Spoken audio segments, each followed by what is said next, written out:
It's like a pizza crunch without the batter. It's like the wood juice without the water.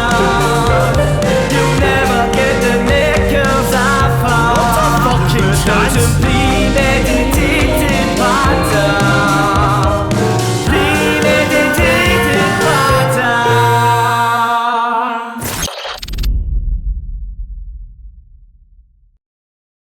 Scott Forbes, pleasure to have you finally in the Patter Puffy. We've met up twice, we've done a podcast, obviously going through your book A Long Walk to Justice, that's still available on Amazon.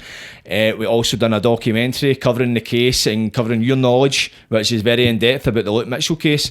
So by popular demand, a lot of people have been asking us to kind of do an update where the case is now, and there's been a lot of advances, quote unquote advances, where there's been a lot of headlines, there's been like newspaper articles documenting the case. So let's just start off with the Daily Record article. A lot of people's want us to address what's been mentioned in that article. Listen, I'd like to address that, Jordan. Listen, what they're saying is what's happened is people who were Luke Mitchell supporters, I use that word lightly, part of an admin team. They wanted all the full transcripts of the case published. Okay. Now, I've genuinely never seen that before. These people are bloggers and they want details, which is fine by me. I think about a year ago, so now in inquired. I've got transcripts previously, but through a law office. You phone up and you get them in. Right. I can't remember X amount per word, right? So what they've done is they believe Sandra Lean had told them that she wasn't willing to publish the transcripts she had in the case files. Now, case files, listen, there's transcripts in Luke Mitchell's case because during his appeals, lawyers will have to go back and look at what's been said in court.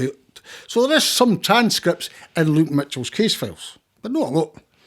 Listen, if you printed every transcript for Luke Mitchell's case, listen, it would be endless. Like, War and Peace times 1,000, it went on for a month.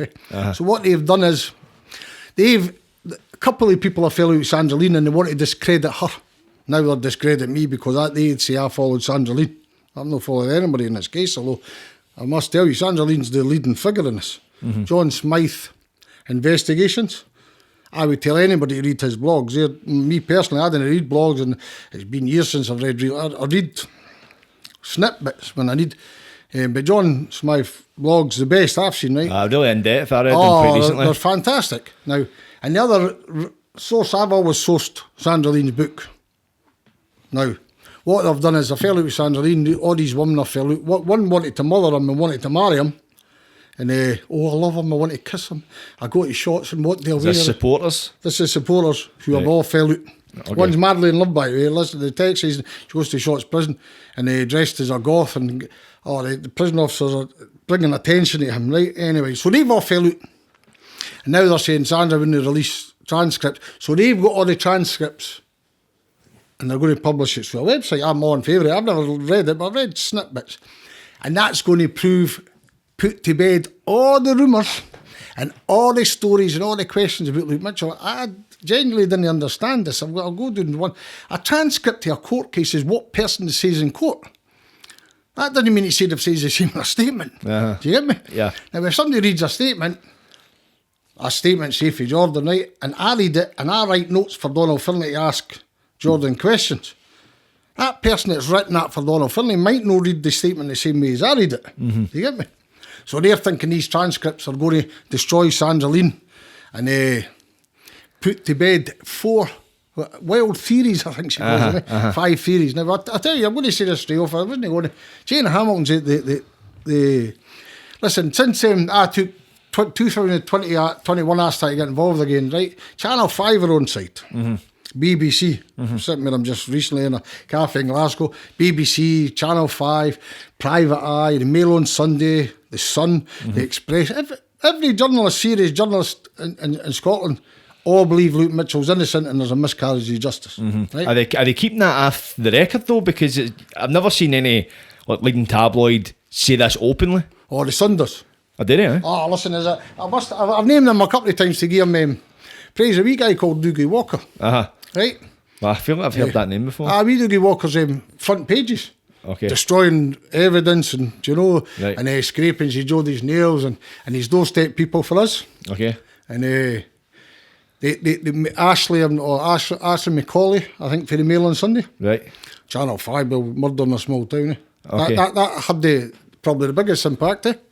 Aye, no, definitely. That was the one that opened the case for a lot of people, for the general public, I'd say. Yes, well, see when that aired, next day morning, the Daily Record, Jane Hamilton again. I didn't even want to mention, I wish her good luck with her writings and stuff. I was just vindictive for Mitchell. Every other journalist quit. See, after Channel 5, when you watch that programme, I watched it a few times, you could say it's one-sided. Now, that was a criticism. In the morning, that was all one-sided. You never took into... But they only took into consideration what was put in front of them. Mm-hmm. See, the two cops, Mick Neal and John Sallins, they were only asked to look at this, and they gave what they found. Now, because they never went through what the police had done 20 years ago, it's one-sided. No, it was one-sided for 2003 to 2021. Mitchell was a beast, and he fucking... Right? That programme changed the public perception. People, I didn't get that. So next thing in morning, this is why it becomes personal, Jordan. Next thing in morning, people questioned that documentary, was it one-sided? They never brought up this, and why did they not mention this? And, right? So, that's fine. Jane Hamilton went to a road to smear everybody who was in that programme. Me, bank robber, 50 grand. That was brought up last week, right? He's a thug and he's a this. She went after the two police officers that were in there because they used to be serious crime squad officers in Glasgow and they were caught up in some kind of scandal and they've then got a private investigative business, but they're ex-murder squad, right? They know their brief. Uh-huh. So rather than look at their brief, she personally attacked every person in that programme. Went to her way and people stopped her going as far as that she wanted to. Yeah. So it wasn't questioning the murder, it wasn't questioning the programme, it was attacking the people for the police. Uh-huh. She's a police spokesman for wanting a better word, but I keep saying that. I said it to you and Dalkeith, remember it just at these? Uh-huh. Right, she's a police spokesman, a police, she spins stuff for the police. Destroyed a lot of people's lives to protect Luke Mitchell's conviction. Mm-hmm. Now, a councillor for Falkirk one time spoke out. The article that we're addressing now, it comes from a Daily Record reporter. Jane Hamilton's written many things now as a Daily Record reporter. Mm-hmm. And every time she writes it, so it's a reasonable assumption it's her. Every time she writes, she mentions a relative. She never mentions a relative, although Jodi's relatives were happy to go on television and give public statements. But now, if a sudden nobody wants to talk, we're having a dignified silence. But they go on television to say that Jodi had bought T-shirts covered in sperm for her sister and all that, right? And then, so they don't name a relative, they just say a relative wants this. So Luke Mitchell's supporter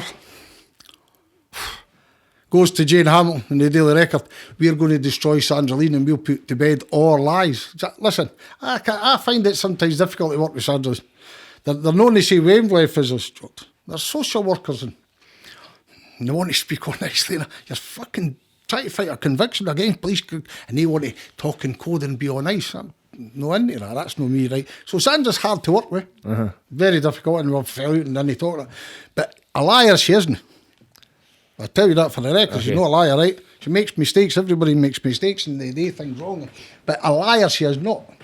Now, if she's got 36 boxes and there's statements and there's some, and then you get some transcripts that contradict or give you a different take. It doesn't change the narrative, but it splits a word. Oh, she's a liar. Now, here's the best one. So let me explain. There was, I've said many times, and I'll say it again, during the search party, Alice Walker, Janine Jones, and the guy Stephen Kelly allegedly walked for Stone Place in Mayfield. Mm-hmm. And they go to, remember me and you at the top of Rowan Dykes Park, the big square? Uh-huh. They meet Luke Mitchell there. There's all discrepancies at times and that. But they never walked from Mayfield. I'll tell you why. If you walk from Mayfield to Baird, you walk through woods and through a path. Not one of them went into any other woods to look for Jodi, although Jodi uses the path for East Houses to Mayfield regularly. She was up there on the Sunday at her granny's, her cousin's up there. Mm-hmm. It's the place you all go and smoke hash, Stone Place. So Jodi uses this path that they are supposed to have walked down, and not one person went searching for her. Uh-huh. So they didn't think she could have been missing there. So they knew she was missing only on Rowan Dykes path. How did they know that? Well, Af says that Alice Walker says, I just did. I've stuck by that, and I'll tell you why I stand by it. We'll go into this later, and I'm educating a clown here, but I didn't really want to, one of these people.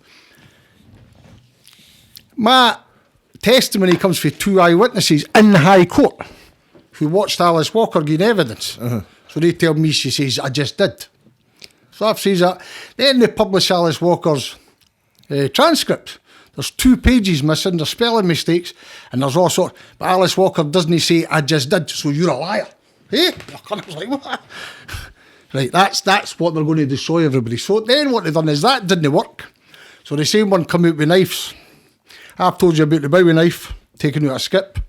And if you could just refresh, maybe somebody that's watching for the first time or that, about the Bowie knife found in the Aye, skip. okay. Because that was mentioned. It was mentioned in one of the articles. There was a knife mentioned to be found near the scene, but it was actually tested and listed as production. So I've says and I've told you that they took swabs for that knife and they never tested it and nobody ever seen the knife again. So this bunny boy lad, I'm going to call him that, really, they're really angry. They make personal attacks on you with on. So the transcript doesn't work for her. So what she's done is come out with the Bowie knife. She does a freedom of information request to the police, and the police says, sorry, the police authorities say, we tested it. They never tell you what kind of knife they tested. They just says they tested that knife and they sent the test to the Procurator Fiscal. So you're a liar, okay. And then the third one was Forbes' book. On one page he mentions liver mortis. On one page he says that the Crown do not carry out liver mortis tests or time of death and all that. But on another page he says liver mortis suggests this. That he's a liar, right? Jodi Jones was never thinking for time of death or liver mortis or whatever, right? Liver mortis is you ever see fire burns? You know when somebody sits in front of the fire too much, it's like red rash. Aye. Do you know what I mean? Well, when you die, you get that over your body. So Jodi's covered in it. And there's white bits over her stomach and white on her shoulder. And so because there's no reports, me, when I investigate something, somebody's not answering the question, I go and ask the question. So over the years, we've asked forensic pathologists, forensic scientists, to explain the liver mortis. So but they explain the liver mortis to me and I write about it. But I'm a liar because I say on one page the police didn't carry out tests, but I carry out my own tests. But you're a liar. So that's the crux of these, what they're trying to do. The finish. And what they've got is five wild theories they're going to put to bed. So we'll go through these 5 wild theories, right? I'll start off with the first one. Aye, go on. So police zeroed in on Mitchell from the moment Jodi's body was discovered. The police investigation ran for 10 months before Mitchell was charged. Thousands of statements, sightings and suspicions were looked at, including known sex offenders, murderers and other criminals in the area. Family members were also included, as is routine with any murder inquiry. Right, that's just pure lies, mate. Listen, within an hour, 1 hour, the Scottish Criminal Case Review Commission, the court and everybody else except Luke Mitchell is the one and only suspect, right? The same person that's writing that, journalists, after 2 days, journalists were telling the local community through the papers there was no other suspects. We are not looking for anyone else. Now, Jordan, see if I hear that, we're not looking for anybody else, what does that tell you? He's guilty, eh? So they've done that for 2 days now.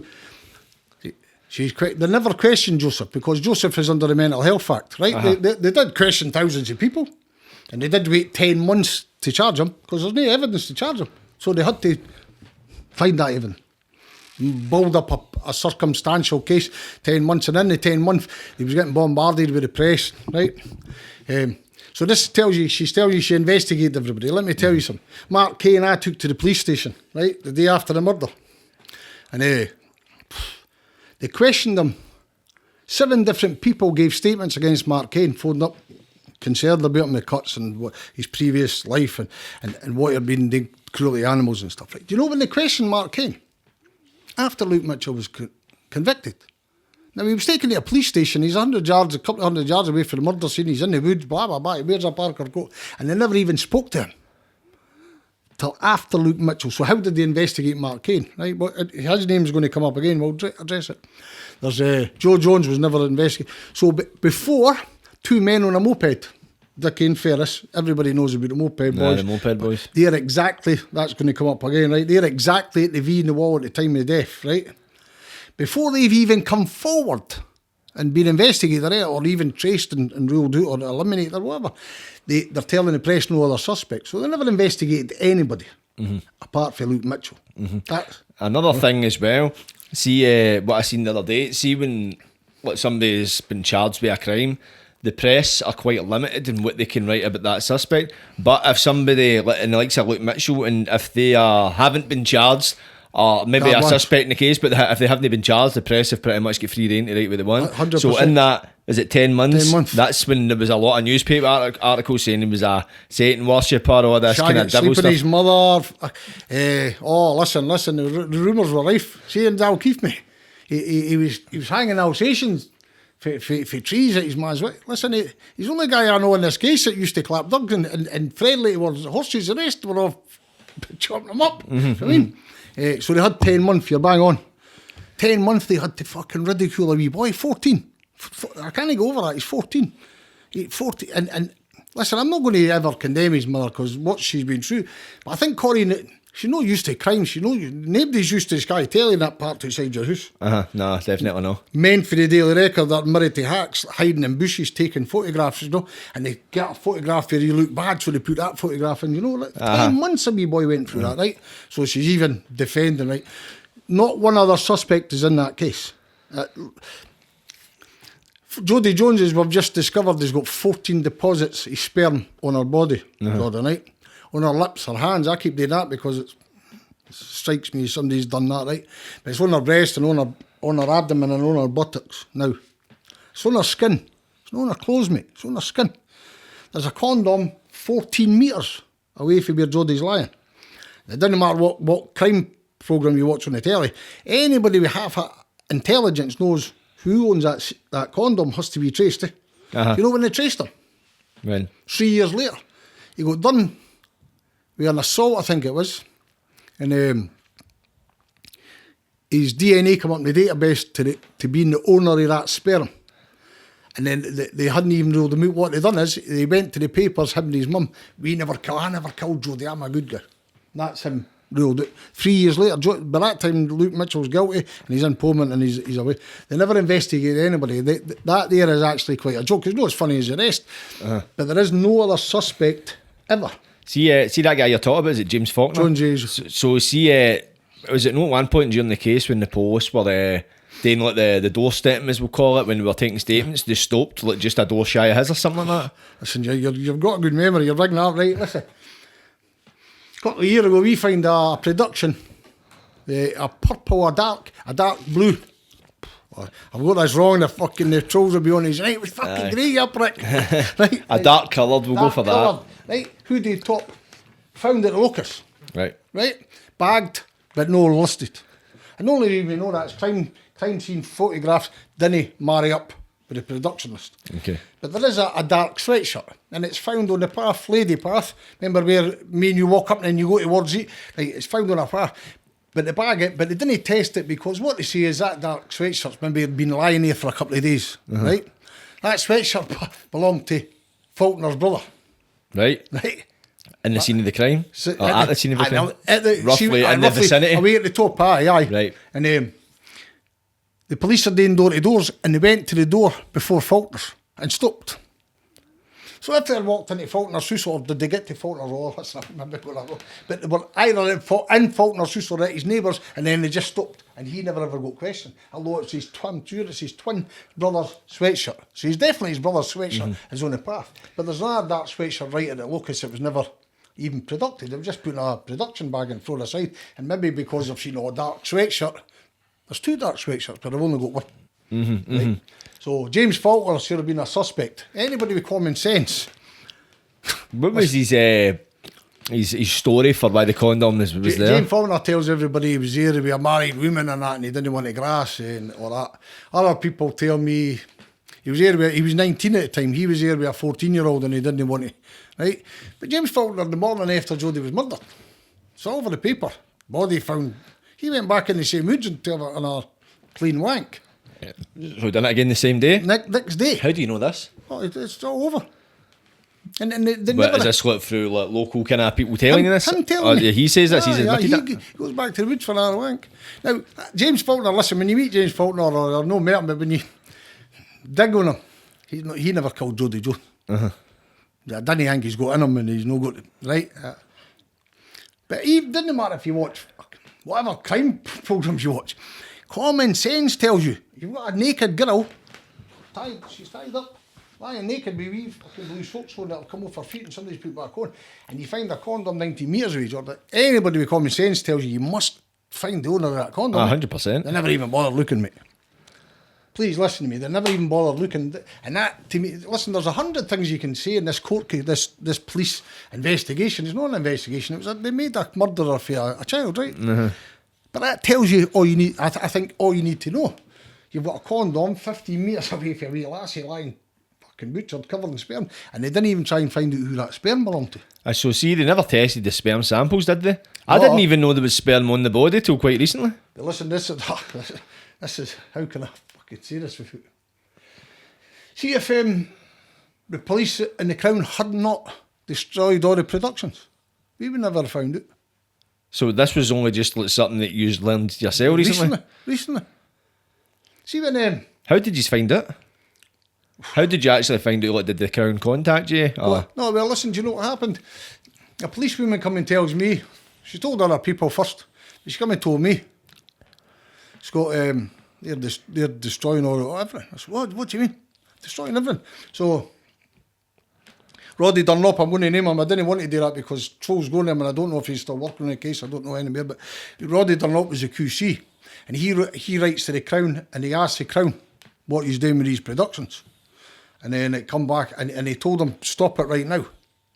Nicer words than that. They come back and they acknowledged, yes, we do have these productions. Yes, we have been destroying them. And yes, we will stop immediately. And then a couple of other letters follow on and blah, blah, blah. And we get then they come back and tell us the Crown gave permission to destroy everything that was never on the indictment. Now, anybody knows the High Court, when you go to court, you're charged with and the indictment of 50 or 60 productions or whatever on it. Right? And what productions aren't any good to the case? They just get binned. And in murder cases, there can be room fully production. But they destroy things now. Some of it's useless. Some of it's just nonsense. A T-shirt taken for a house in Mayfield. It meant nothing. There's no test on it. There's nothing.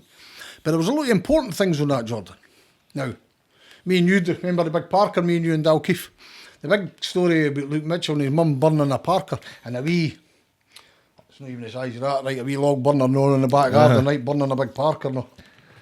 Anybody who knows crime knows that's just shite, nonsense. If you're burning a Parker, you're not burning it in a wee fire, a log burning in your back garden. And there's no forensics, it's all trees and bushes and two houses are adjacent to each other. So when you're burning it, everything would be up in the roof and the plants. There's no trace of any fire, so they just made this up. Luke Mitchell had a Parker and his mum burnt it. But where's the evidence? I'm not caring about the evidence, we're just telling you. The big thing is, Luke Mitchell had the Parker prior to death, and your trolls, some of them are vicious, real. I've seen Mitchell wearing a fucking Parker at a party, I've seen. Show me the footage. There isn't any footage. Luke Mitchell did not own a Parker prior to death. He might buy him an army Parker sometime after it. No, that's a replacement, you burnt the first one. The police had a Parker taken for an address in Woodburn. Now, Woodburn, for where Jodi stays, is about a mile down the road. And they all go to school together, the same schools as Jodi's, right? Keith, I can't remember the lady's name, but Lean Avenue in Woodburn. They under a search warrant, police go there and they take a Green Army Parker for Luke Mitchell's friend. Now, during cross-examination, we're back to transcripts. Only transcripts I've ever really paid attention to is the police, because I wanted to see where they were lying. And Craig Dobie, under a cross-examination, gets asked, how many search warrants did you have in a murder case? Only for Mitchell. Only for Luke Mitchell's mum, his dad, and his mum's place of work, business, because she had a caravan park. And Finlay asked her, and he's right, they don't find that unusual. Such a big murder case, you've only one person. A search warrant for related to one person. No, that's all it was. What about when they took the phones off Alice Walker and the family? Did they not have a search warrant for that? No, they took it all from at the time. Because you didn't need to listen, they just asked them for the phones. Oh, right, so it wasn't a case of needing a warrant. And the phones are belters. We'll get back to that, right? But so they had a Parker hidden. A search warrant, a search warrant hidden for the defence. They're Jodi's psychology reports. Now, you can retrace him, you know. The lawyer, if the lawyer wants to find him now, if the case is open, you can go to the health board and ask for Jodi's psychology reports. But why the defence never had him? Now, what was Jodi had a real troubled life. I'm not going to victim shame. Now, Jodi was 14, mate. She was self-harming. She was taking drugs. and be promiscuous. That's her sister, no me saying it. Her sister's getting statements against her wee sisters saying she's having sex with her grannies and her cousins, and she meets Luke Mitchell. And Jodi tells you the only person she's ever loved or anybody ever showed her kindness was Luke Mitchell, right? So Jodi's psychology reports, a Parker coat. Listen, can I get confused? There was, and that's when we found out about the semen. And the gears of production, this Roddy, we're going to talk about High Court judges and Roddy and that soon. So Roddy goes back to them and tells them, so the police are admitting the Crown have given them permission to destroy, I think it was 1,400 productions that were not on the indictment.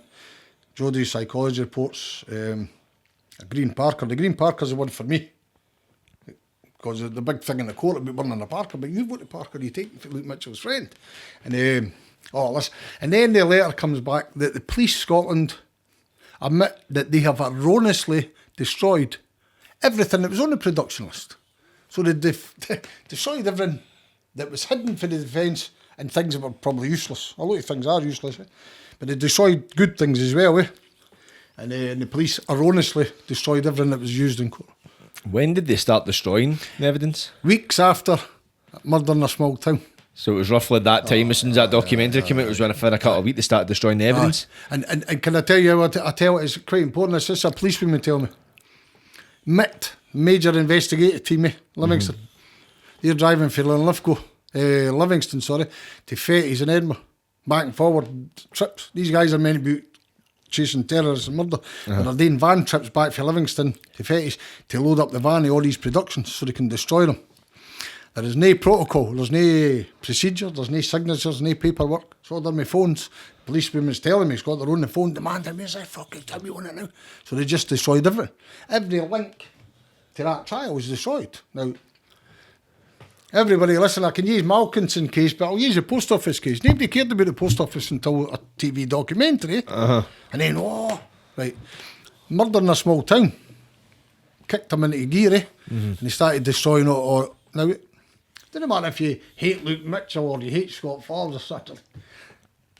That's dodgy. Anybody knows if you want to cover your tracks, you get rid of stuff, No, 100% destroying the evidence. It's that's what the criminals do. Have you any idea who ordered the evidence to be destroyed? Well, I don't think there's a signature, mate. There's no signature? Surely something like that would need to get signed after? Oh, definitely. But the policewomen telling me, I've never seen nothing like it, they were actually falling out. See Luke Mitchell's trial, they built, see the video? They built that. Aye, they built that for the trial, didn't they? There's no evidence that they went over that V or anything, and you didn't have to walk down that path for the obvious. But they built this V to show the jury, you had to go over there. And they could only go over that V with somebody she knew. Well, her cousin John Ferris was here. His pal Gordon Dickey, and did she go over the V with him? Anyway, so the big V on the timber, and the coppers are taking that away as well. They're talking about building huts with it and using it as firewood and had to get told, behave yourselves. There was no procedure normally. Listen, I've got these productions back for your client, 5 years after they're convicted, they want their watch back and their jacket back, Joe. Aye. And the PF signs them off. There was no signing off, there was no letters going in normal procedure. It was all done by phone calls to destroy everything. Everything. So then when it came back and told us that destroyed everything, they gave a list. Like what was destroyed, what wasn't destroyed.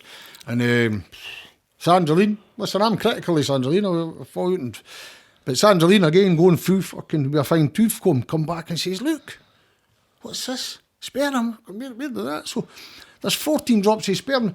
Listen, I'm not a forensic scientist and I'm leaving myself open here, but I'll just go for it. When they take samples of sperm, they lift the heads. Have you ever seen them?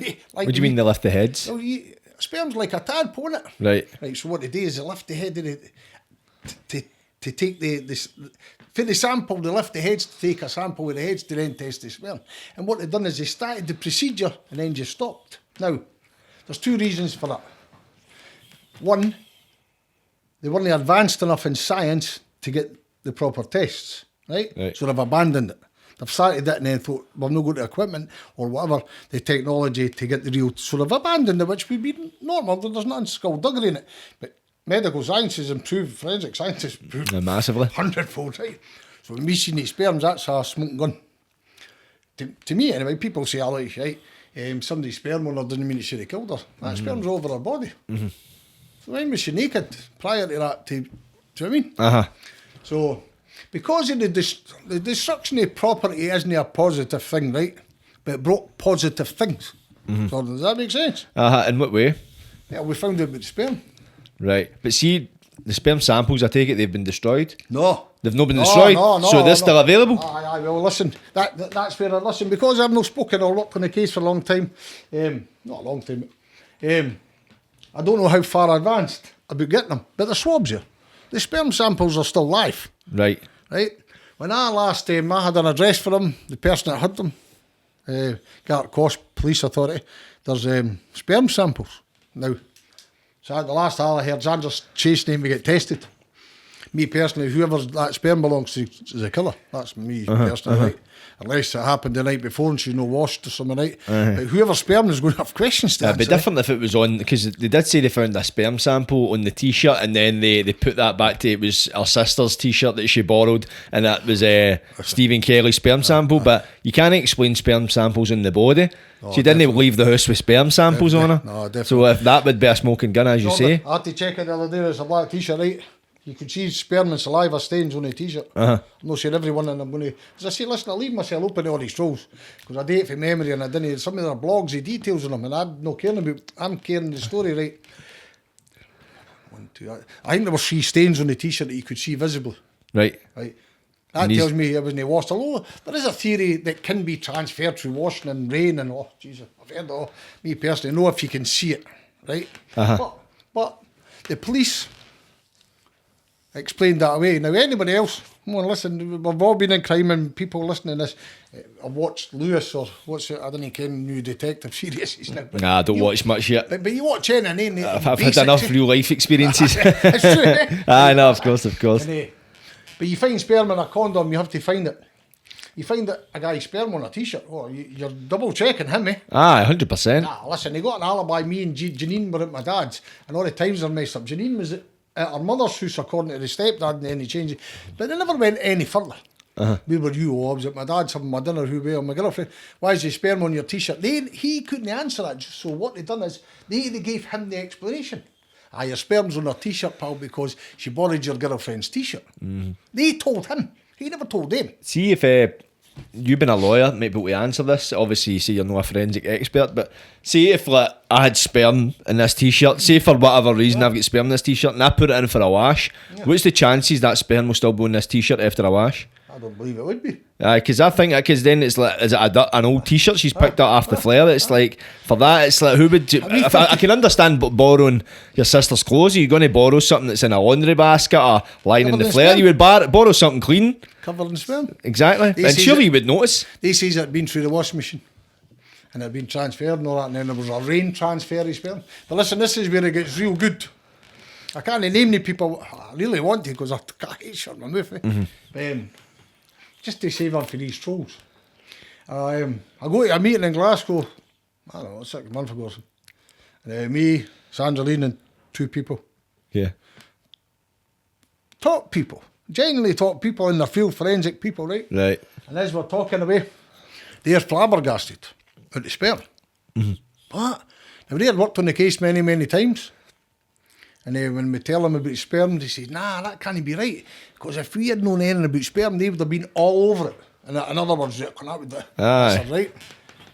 And so, Sandraline, again, listen, I'm critical of it, but you have to listen. Without her, none of this is possible. No, of course, she's played a pivotal role. She's infuriating in the following, but you have to give people praise for what no, they of do. Of course. And she's sitting there and she says, no, the sperm exists. And these forensic team are looking at me like, what?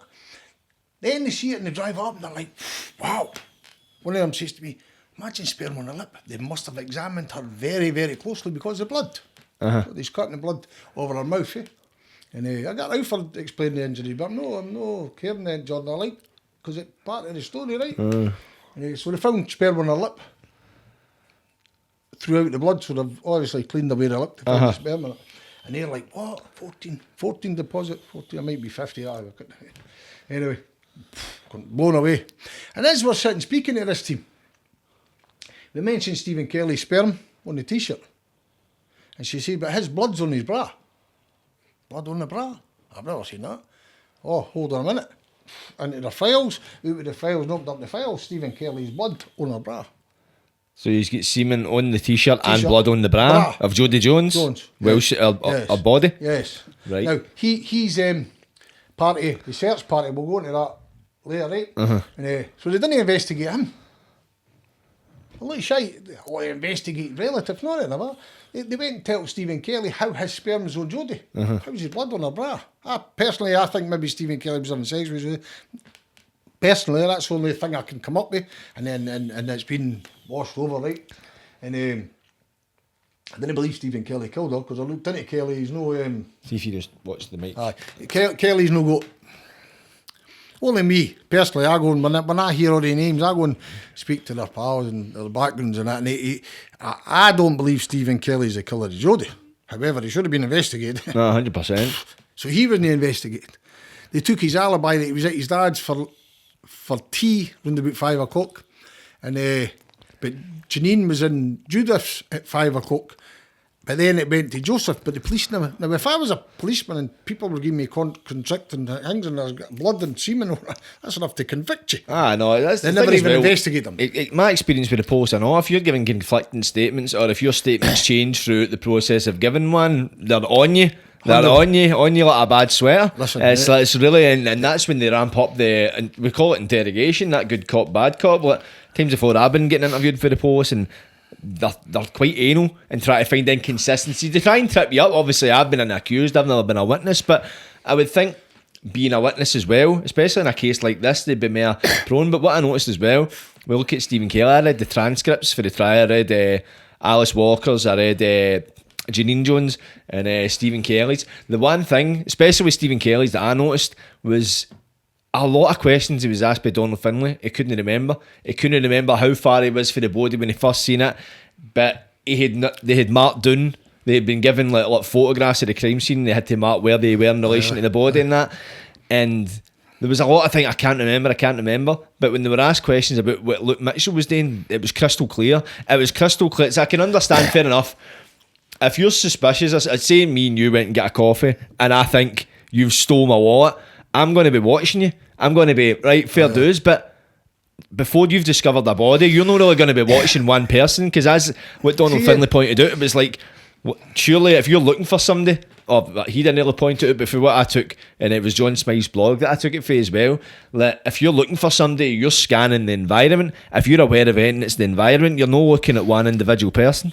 See, Stephen Kelly and the search party, listen, we're just going to that right now if you want to. Aye, because that's one of the comes up. Wait till it comes up now.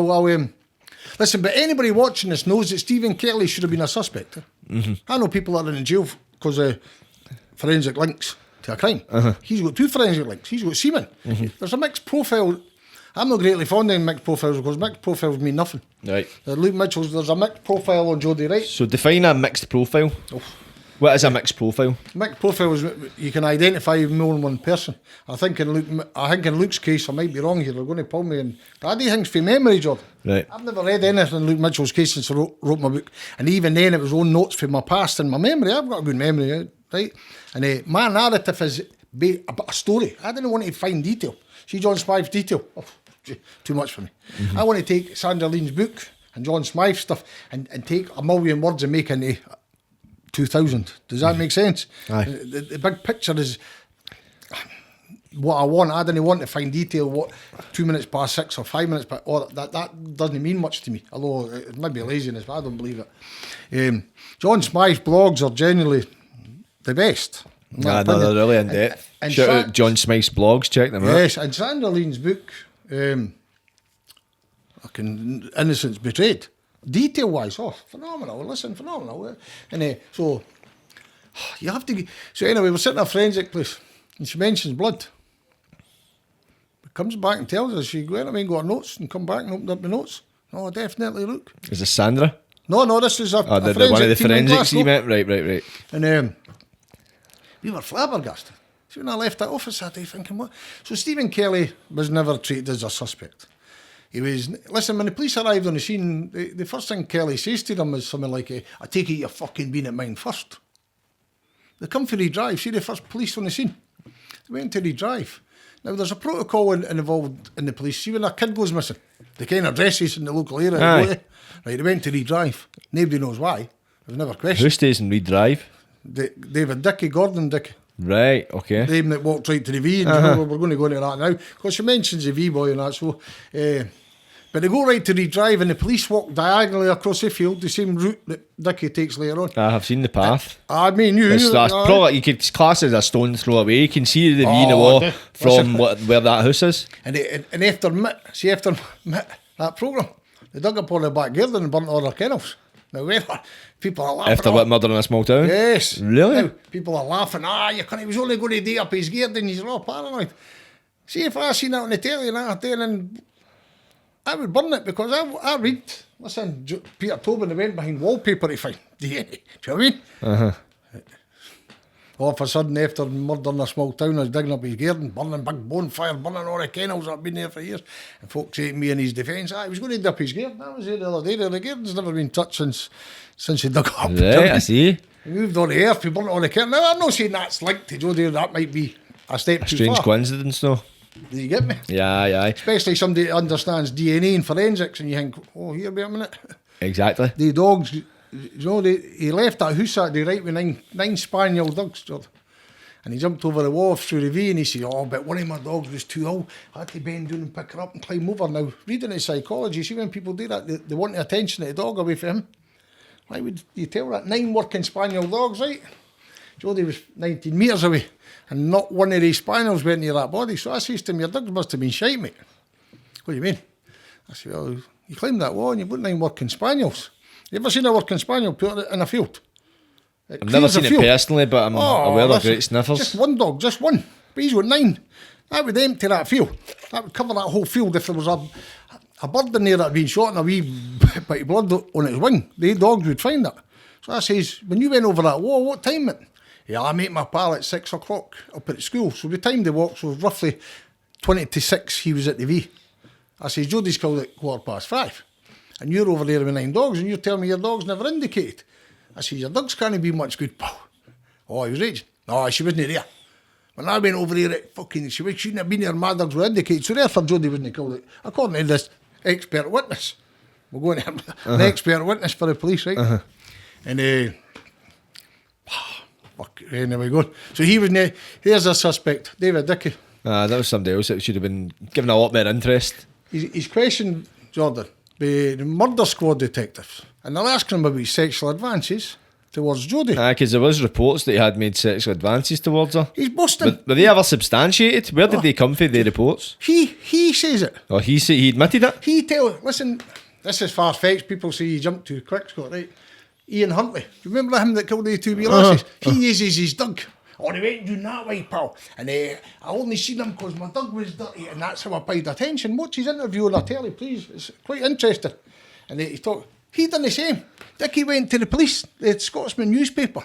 I was here with my dogs. And then, now, his son's here at the time Jodi's murdered, right? Mm-hmm. The son and Ferris leave the locus and they go up Lady Path back to his house, say maybe 5:20. Mm-hmm. 10 minutes after they arrive at the house, he leaves the house and goes directly to the V. Now there's 4 or 5 breaks in the wall.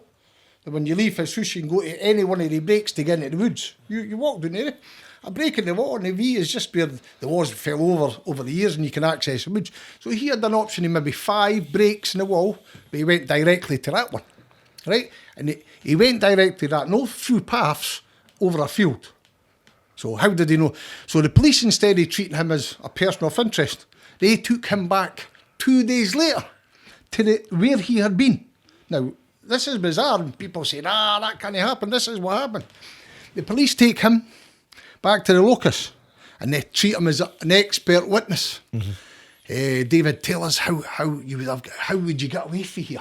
Oh, you would go that way and pointing that way. The same as Ian Huntley. Oh, they went that way. And he's pointing down towards Luke Mitchell's house. Oh, they went that way. The police come in and took moulds of the footprints and all that, right? Uh-huh. He's got blood on his shoes, but he could never... That blood's useless because they can't say he got it there criminally. Because they've took him over to the crime scene. Right. So they've taken a guy, a person of interest, as an expert witness before the two men in the moped have come forward. So his son's at Locus, person of interest, right? And they're taking the person of interest father, who's also a person of interest, back over here as an expert witness. So did they take the son there as well? No, the son come forward 5 days So later. he wasn't there, because this is one of the one of the theories, and I'll Go on. mention it forward. The moped boys were near the breaking the wall at the time of the murder and must have seen something, but they've kept quiet and helped in the cover up. Cyclist Leonard Kelly told the court he heard strangling noises in the path. He also said he heard a motorbike in the distance. While the moped boys were almost certainly in the area, they were also alibied by a witness and ruled out by forensic tests. The witness who claims to have seen the bike in the wall was hundreds of yards away. Okay. The boys admit that they're at the exact time of death, 5:15. You've seen the V, eh? The V's quite a large one, eh? It's quite exposed as well. It's a gang hut. See that V? There's boulders at both sides. It's been set up, but it's no the first time somebody's climbed there. And when you go over there, it's like a gang hut, eh? People sit and smoke hash and they drink and they've got tree trunks laid out for the wee fires in the middle and all that. So it's a well-trodden path, right? And you go over there, they admit their moped is exactly at that V. That Daily Record reporter's a liar. I keep saying that. I hope they sue me, take me to court, the Daily Record. I'm telling lies. The witness seen the moped for a road that's a couple of hundred yards away. The motorbike was also the exhaust is listen, you used to take the what's the name? Out the back exhaust, it makes it louder and makes it go faster. You said in a two so they had that in a moped. Now they were seen, they were seen at a tool hire place. They're seen pushing the moped up New Battle Road, right? And then they go into the V and they park exactly at the V. Now I've got it here, I'll send you it to later. Gordon Dickey, the hardest man in Midlothian, he gave a statement after Mitt. They're laughing. Hardest man. You only see that. Just a laughing, you see. He's not the hardest fucking man in Redrive, right? Right, the hardest man. Listen, I didn't blame the laddie. My background checks from the laddie are pretty good. He's a family man and works, and I didn't believe him to be a violent man in any shape or form that could do that to Jodi Jones. Yeah. Right? That's one of his cousin John Ferris. He's made a suspect, right? But the moped is exactly at the V. That's just lies all they're in the vicinity. Gordon Dickey gave a statement after Mitt, right? Murder in a small town, and he says he realised that everybody, he can't believe how many people are still pointing the finger at him, blah blah blah. And only if me and my father had arrived a couple of minutes earlier, we maybe could have saved Jodi. What does that mean? You have to analyse and get people out. But he admits, I was in the wrong place at the wrong time. Okay. But irrespective of that, they two guys are there. Now, Jordan, somebody says this is the best analogy, and I hope this is right. At that time, you've been at there, so you understand the Rondyke's paths are about a mile long, maybe a mile and a half. At the bottom of Rondyke's path, there's two guys on a moped, John Ferris and Gordon Dickey, right? They're going up the path. At the top end, East two sees Jodi Jones, right? Followed by a man, the stocky man, who is Joseph, her brother. Now, so a mile and a half apart, you've got four people who know each other very, very well. Jodi's cousins to John Ferris. John Ferris has been with Joseph for days, smoking bucket bongs. He was with him on the morning of the murder, and he's going to meet him at 6 o'clock at night. This is 5 o'clock. Now, who says 6 o'clock at night? It might have been 5, right? Nobody's ever checked that, and I've looked into the police question, none. But anyway, 5 o'clock at night, 5:15, you've got two people at the top end of the path, Jodi and the brother, and at the bottom of the path, you've got John Ferris and Dickey.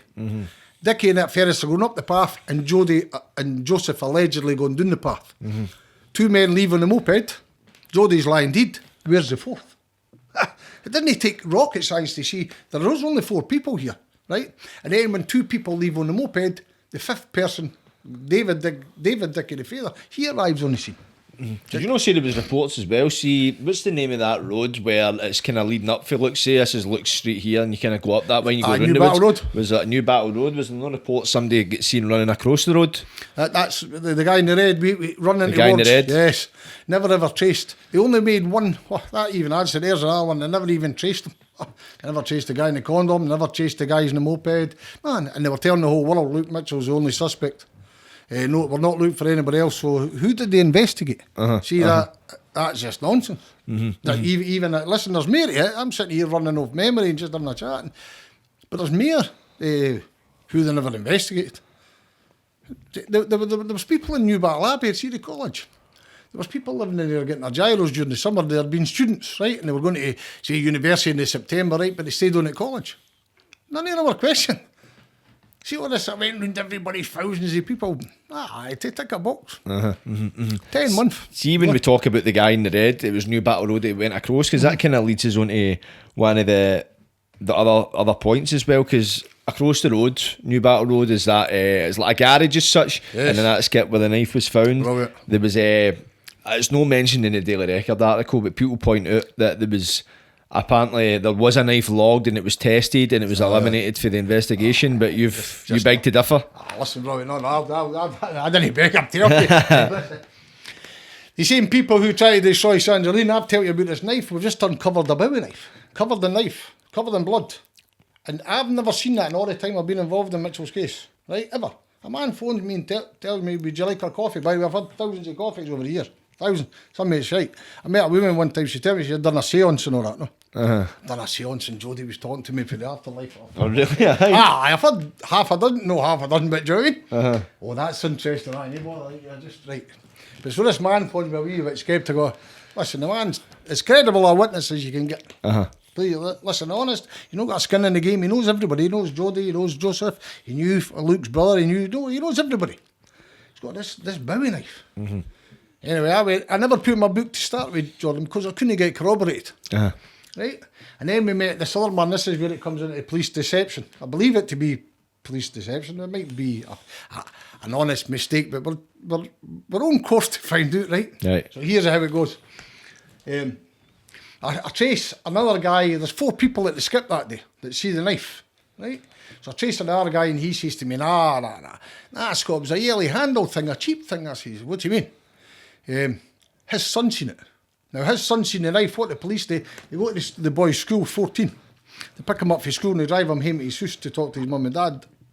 Talk to the boy in front of his mum and dad. But they've got the boy in the car from school to the house. See that knife he found, son? Then he worry about it. That's just a yellow handle thing, a cheap thing. They tell the dad. A mechanic used it to take a window out and he snapped it, so he just threw it in the skip. So now I've got one man telling me there's a big brown handled Bowie knife. The man's that good, he says to me, Scott, I googled it in 2003 and it was over £100. And he says, I know my tools. Now I see if you're a tradesman, Jordan, you know your tools. You see, I'm a giant, I can tell a good hammer or a good saw. He says, I'm a mechanic, Scott, I know what a good tool is. He says, I can't be that impressed, we googled it at £100. And I said, these people are telling me a yellow handled cheap thing. A little shite, that was his words, a little shite. So anyway, we persevered, right? And I got a phone call one day from 2 retired police officers. And he says, I've got a prize for you, Mr. Forbes. I say, aye, what's that? I've got another statement that will own the knife. Okay? We're going to meet another man. He's on tape. He was at the skip. And he describes the same knife as a man prior had described it, a large Bowie knife. Brown handled and beautiful with the tip broken off, maybe about 1 inch big and all that, blah, blah, blah. And it had blood on it. Okay. So I've then changed my book and I put in, because I've now got corroboration, 2 men versus 1. Then I've got this fucking buddy boiler telling me, I'm telling you, you're a liar. The police tested that and sent the forensic test, but it's not on the list. Right? So me and John Smythe, who sometimes we do things together, right? Freedom of information to these people and that people. And he come and he says, have you read this about the knives? Now, we went back to him after this troll and then, please describe the knife. What did you swap? What did you take forensic testing? And they come back and describe a yellow handled knife and a brown sheath. And the blade's like, I think it was 110 millimetres, which is about 5 inches, right? And it's cheap, and the tip was broken off. So there's a yellow knife that a boy told me, that what the police had told him, there's a yellow knife. And swabs were taken for it, but they're all destroyed. So we go back now. Police production list, Sangerline, after Roddy Dunlop writes to the Crown, and we get the list back with the sperm on it. A semi-knife. You ever heard of a semi knife? Nah, I've not heard of a semi knife, no. When if you Google a semi knife, it's SIMI. It's a double-bladed African thing. With that length. And it's because the semi word comes from both sides of the knife. Double-edged knife. But some bowies have got. You ever seen a bowie knife where it's shaped like that? Uh-huh. That bit here is double-bladed as well, eh? So Right. it's got the blade here and it's got the blade here. Right. But then we went into other things that you get semi-bowie knives that are double-edged. Mm-hmm. Right, and I found one very, very similar in description to what people are telling me. £137. The boy told me it was £100. Cost £100 in 2000. Now, a credible witness, see when I say that, John, the guy's got no skin in the case. He's got nothing to gain. He's going to get hassle, if anything. Mm-hmm. Now, hassle. He spoke about this knife for years. He's told people with him and Joseph Jones, he knows Joe. What about that knife you found, Willie, and all that? Aye, all good. And then when Willie's telling me about the knife, here, what are you doing fucking talking to that Scott Forbes about that knife? That knife made him Paranoid, aye. yeah. Now, Willie's not a man to be intimidated. He wasn't even making threats or anything. He's just a bit aggressive, eh? Right. So there's more than one knife. Now, in John Smy's Freedom of Information, he wants a description of the knife and they come back with a yellow handle thing, right? And there's no blood tested. On the production list, it tells you there's a semi knife. There's also another knife taken at the back of what's the name of the village? I used to, I'll come to me now. See where the garage is at home farm, the wee village up the road, Newton Grange. It marks it, knife found at the rear of Newton Grange. And then it says a semi knife, double-edged knife, and in brackets, blood, 68A. So they took swabs for blood for your knife. So the yellow-handled knife has got no blood on it, and there's no blood tested. So what knife did have blood on it? So we went back to the police authorities, who are they're not the police, by the way, they're a bit more friendly. And we've asked for further descriptions. To tell them, there was never a test. See that yellow knife, they took swabs for it, never tested it. And if the swabs come back nothing, and I've said there's nothing there, that's... So, Matt, you're a liar. You say that knife was never tested. Well, I didn't even know the knife existed. Do you know what I mean? It was never tested. Now, the two men, genuinely, listen, I can't say this enough. They're gentlemen. They're no men who... They're not going to get Luke Mitchell free if he's got to. And they know Jodi Jones, and they know the Jones family, and they're not going to be bad to anybody. But they're telling you about this knife. Now, very credible. How can two men that haven't seen each other for 10 years or whatever, both describe a large Bowie knife with a brown handle lying in a skip, and then 20 years later the police are saying, it was a yellow handle thing, a cheap thing. But two men are telling me, it's right, Scott. So that's the knife. So did they say that there was swabs taken from a knife? Aye, swabs taken. So did the swabs come back with any there's no results. Right. Now, the swab is 68A. I'm going by memory, didn't I? Somebody will be on the night, it's fucking 72B, or right, so what? 68A, I'm confident, blood found on a knife, swabs taken. Now, where's the blood? They told you the yellow-handled knife never had blood, right? The man that witnessed the knife told me it was blood on the knife. Now, there's a lot of importance about that thing. See that garage? Joe Jones worked here. John Ferris was a regular, but so was Shane Mitchell, right? Joe Jones, when he was paranoid, Joe's quite he's not a gangster hard man, right? Or he's not a criminal hard man.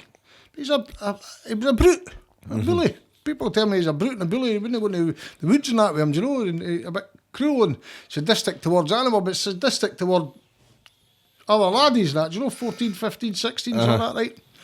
Joe Jones, when he smoked hash, carried a rucksack. Now, I know that for the scheme. People who get paranoid carry a rucksack, eh? And you can put the knife there, so you can pull it quick. When you put it there, you can pull it. That was Joe Jones. Joe Jones wouldn't leave the house without his backpack when he's smoking hash, because he's paranoid ripping it. Now, the day that Jodi's murdered, Joe's is falling her with a backpack, right? And he's been smoking bucket bombs for 3 days. Jordan, you know how bad this is, but this is generally, the more you go into this story, you can tell it 100 times, and every time you tell it, more things come, you think, what?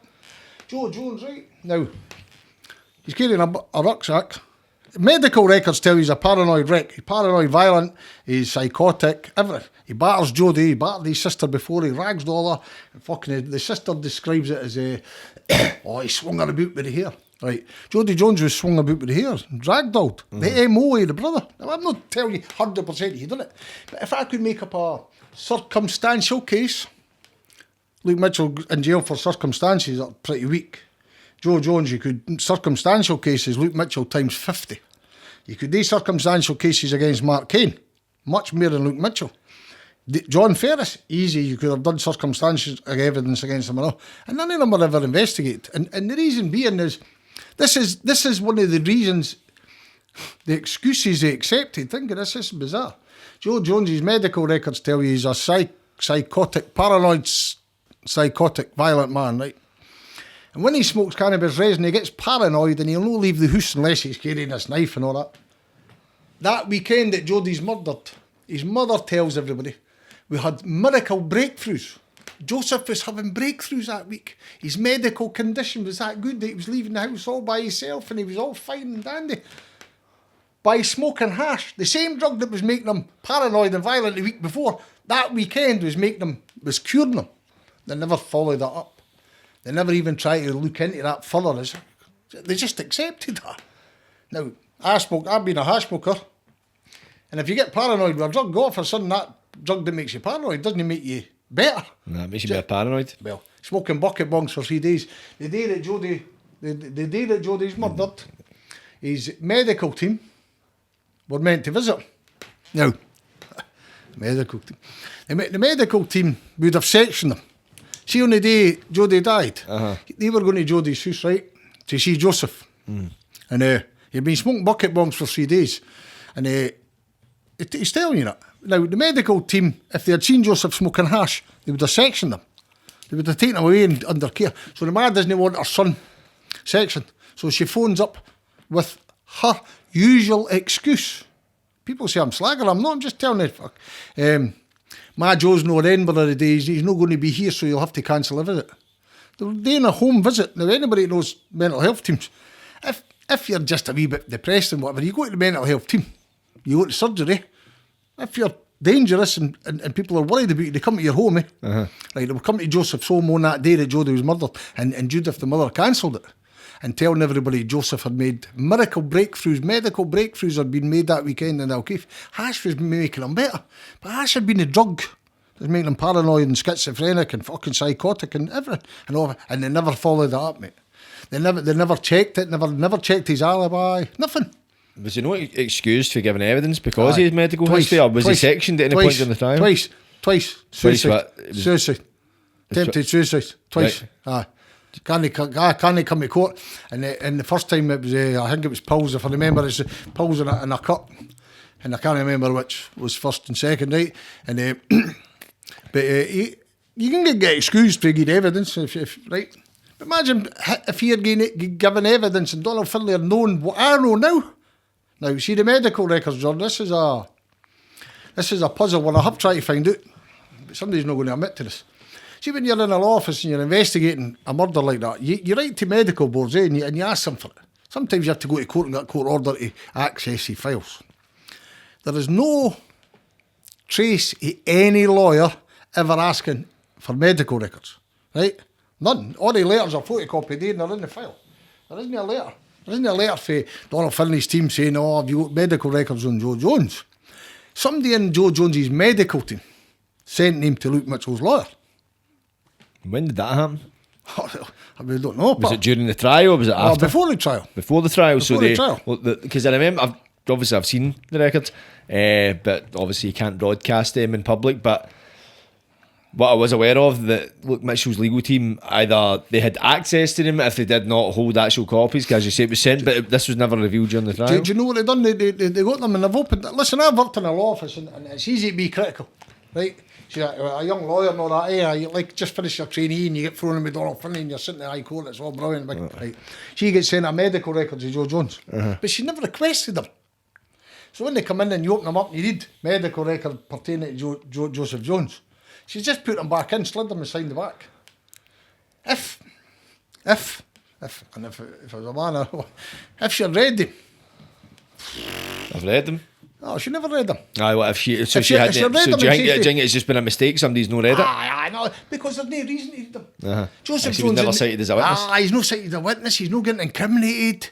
Nothing. So you see, medical records belong to, that's Jodi's brother. It's not, okay, and they just sling them. And then years later, going through case files, just by, what's that?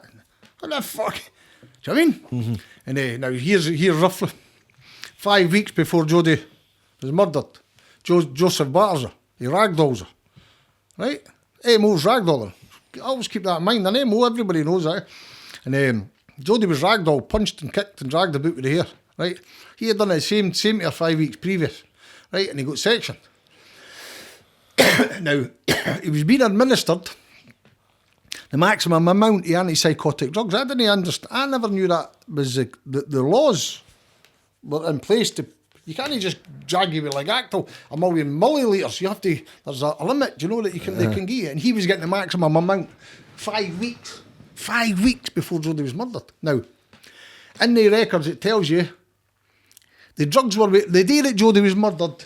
I think it was 4 or 5 weeks since she had been freed. You're getting jagged, right? And it takes 4 weeks for the drugs to wear off. So when Jodi was murdered, his drugs, antipsychotic drugs that he'd been getting jagged with, are wearing off. They plead with him not to smoke cannabis resin because that's creating the paranoia. He stops taking the antipsychotic drugs and he's smoking hash, so he's, right? And then 5 weeks later, Jodi's dead and they never looked into this. Now, the more you go into Joseph, and the medical team, I think, sent him to his lawyer thinking you've got the wrong man. Uh-huh. You hear me? Aye, somebody's maybe kind of took a copy and sent it. Well, it wasn't even a anonymously. copy, do you know, it was handwritten. It was the original notes. Was it? Eh? The original notes. Mate. So it comes from somebody within a medical team, right? The medical team then go on to tell you they do not want Joseph Jones to go back to Jodi's home, right? It's violent, it's irrational. The mother is psychotic. Again, I'm not slagging, I'm only, people say you're being cruel, that's what you know. I'm just telling you, the only thing that person I think fucking cruel here is Jodi Jones and Luke Mitchell, right? So, the mother's psychotic, they're violent household, and they Ma's drinking peeving all the time during the day, but she didn't force his son to take his medication. And she permits him to smoke bucket bongs, which are making him unwell. So the medical team are writing this. We didn't want him to go there. It's no good for him. It's no good for him. Whatever. So 5 weeks after getting released, he goes back to his ma's house. The antipsychotic drugs are wearing off. He's back on the bucket bongs, and he admits that he's been there for 3 days now. I've smoked a bucket bong when it can lift your head. Uh-huh. Like he's been on them for 3 days, right? And now that didn't mean he killed Jodi. I believe he did. That's only my personal opinion. I can't prove that. I'm only telling you circumstances, right? They never followed that up, mate.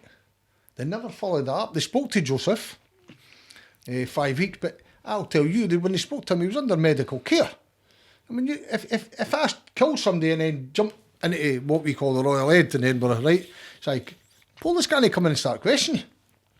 You're a vulnerable witness. They can't come and ask you, but it's inadmissible. If I come in and you're in a mental health team and I berate you and got a confession off you, that confession is inadmissible because you're mentally ill. You're vulnerable. So they speak to Joe as a vulnerable witness. And he tells him, I had a wee fight with my sister 5 weeks ago.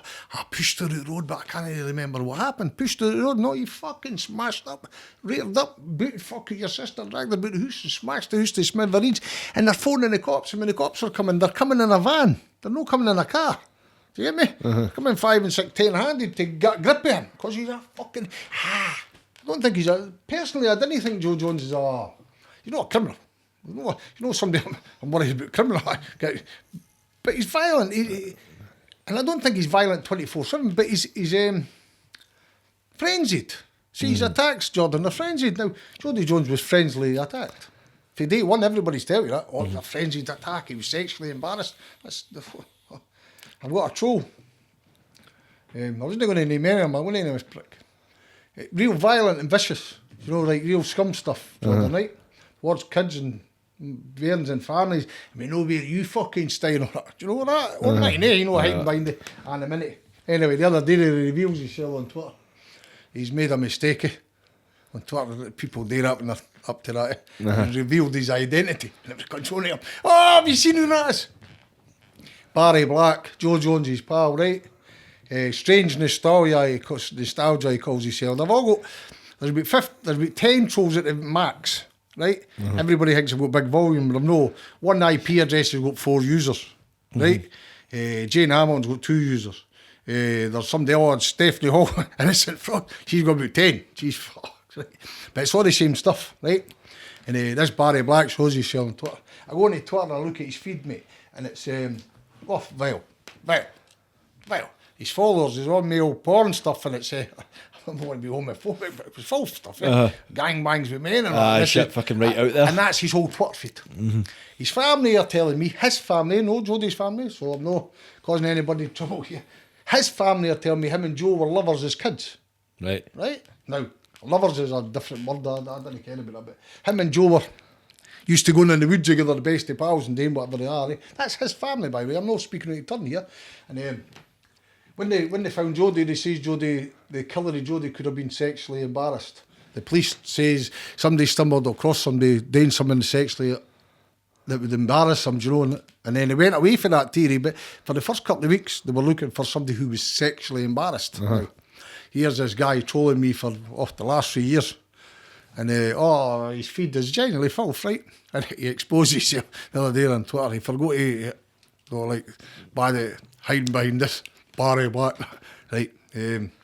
So you've got all that. None of that was ever looked at. Who was sexually embarrassed? The police tell everybody somebody was sexually embarrassed, but they never ever found out who sexually embarrassed was. They had a condom there. Maybe the guy with the condom was sexually embarrassed. They never even found that out. So that myth that they went round and investigated everybody else, Jordan, is just pure lies, mate. It's just lies, eh? Scottish Criminal Case Review Commission. They acknowledge that Luke Mitchell's the only suspect, and he was a suspect within an hour. That's not the Daily Record, that's right. And back to the Stocky man in 2013, the Scottish Criminal Case Review Commission. Hey, you know, the wee memory flicks up when you say stuff, right? 2013, the commission right to Donald Finlay. 2013? Aye, and they asked Donald Finlay if you knew Joseph Jones was the last man seen following Jodi. There's discrepancies in the identification, but we'll go back to that. The commission talked to an eyewitness who swears, that's Joseph Jones. That's the man who was following Jodi, right? And they get it for photographs for Jodi's funeral.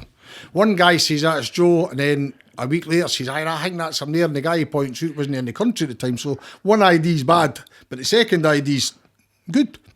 So you've got a good identification of Joseph following Jodi 15 minutes before she's dead, right? On East Two Seas Road. So they asked Donald Finlay, would you have incriminated Jodi's brother? Now, Luke's defence was incrimination, eh? It wasn't me, it was somebody else. Now, Donald Finlay, word for word, you'll pick me up on this, word for word roughly was, he couldn't answer that because hindsight's a wonderful thing. But he says the second thing is it's Jodi's brother. Tactically, if you're accusing Jodi's brother of killing Jodi, it might not look good in the jury. Do you get me? So tactically, he might not have. That's what he's telling the commission, so then it goes to bed. But Donald Finlay didn't know he was a paranoid, fucking violent, psychotic man who had battered Jodi fucking weeks previously. Do you know what I mean? He didn't know that. But I didn't want to say too much because all the trolls will be on to Finlay this week and other people. But I've got decent people who help me, Jordan. I couldn't do this for me. Even as your trolls, the trolls can get to you at times, right? But I've got people who are in for you. It's like a gang for you. Celtic versus Rangers, you're on your thought, eh? And then, no, I've got some good people. Intellectually as well as fucking, I've got some belters. They just gear a bit stinking, eh? Some backup. Can't beat it, a bit of virtual horse. Fucking right, eh? Listen, so Finlay didn't know about Joe following Jodi. Or he knew, but he didn't know about his mental past and attacking Jodi. He didn't know about what was going on inside that house. There was no background checks done. And then, see even the field, me and you've walked it. Nobody knew that area, Jordan. See when it went into court, people were listening to that. They weren't from that area. They didn't know the paths and the field. And Do you know, they knew nothing, pal. They just took what was said, oh, we walked this one, had to walk this path. None was ever investigated, pal. So that first thing, they investigated thousands of people, just lies, just pure lies, eh? They turned John Ferris. Look, John Ferris he's a weirdo. Listen, I was in Parliament last year, was handing in a petition. I didn't like doing it. See the groups, Jordan, I didn't like that. But I agreed to hand in a petition because Sandra was leaving the country. And I wish I'd never done it, mate. Introduced me to groups, and I'm not into groups.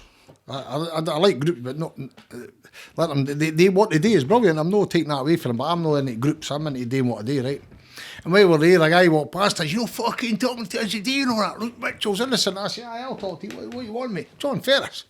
You're long to intimidate people, and what is it? John Ferris should have been treated as a suspect, right? He's at the locus at the same time. He cuts his hair not to look like the colour. How does he care what the fucking colour looked like? And then he says, oh, cut it because it was wavy. Joe Jonesy says wavy, right? They're cousins, by the way. Right? There's a place called Stone Place in Mayfield. Very important in this case because that's where Alice Walker's died and Yvonne Walker's died. Jodi was never away from Stone Place. That's where the search party claimed they'd left that night and all that, right? John Ferris goes up to Stone Place at night to his grandmother's Alice Walker, right? I have to go home for 9 o'clock. My granny's always in bed for 9.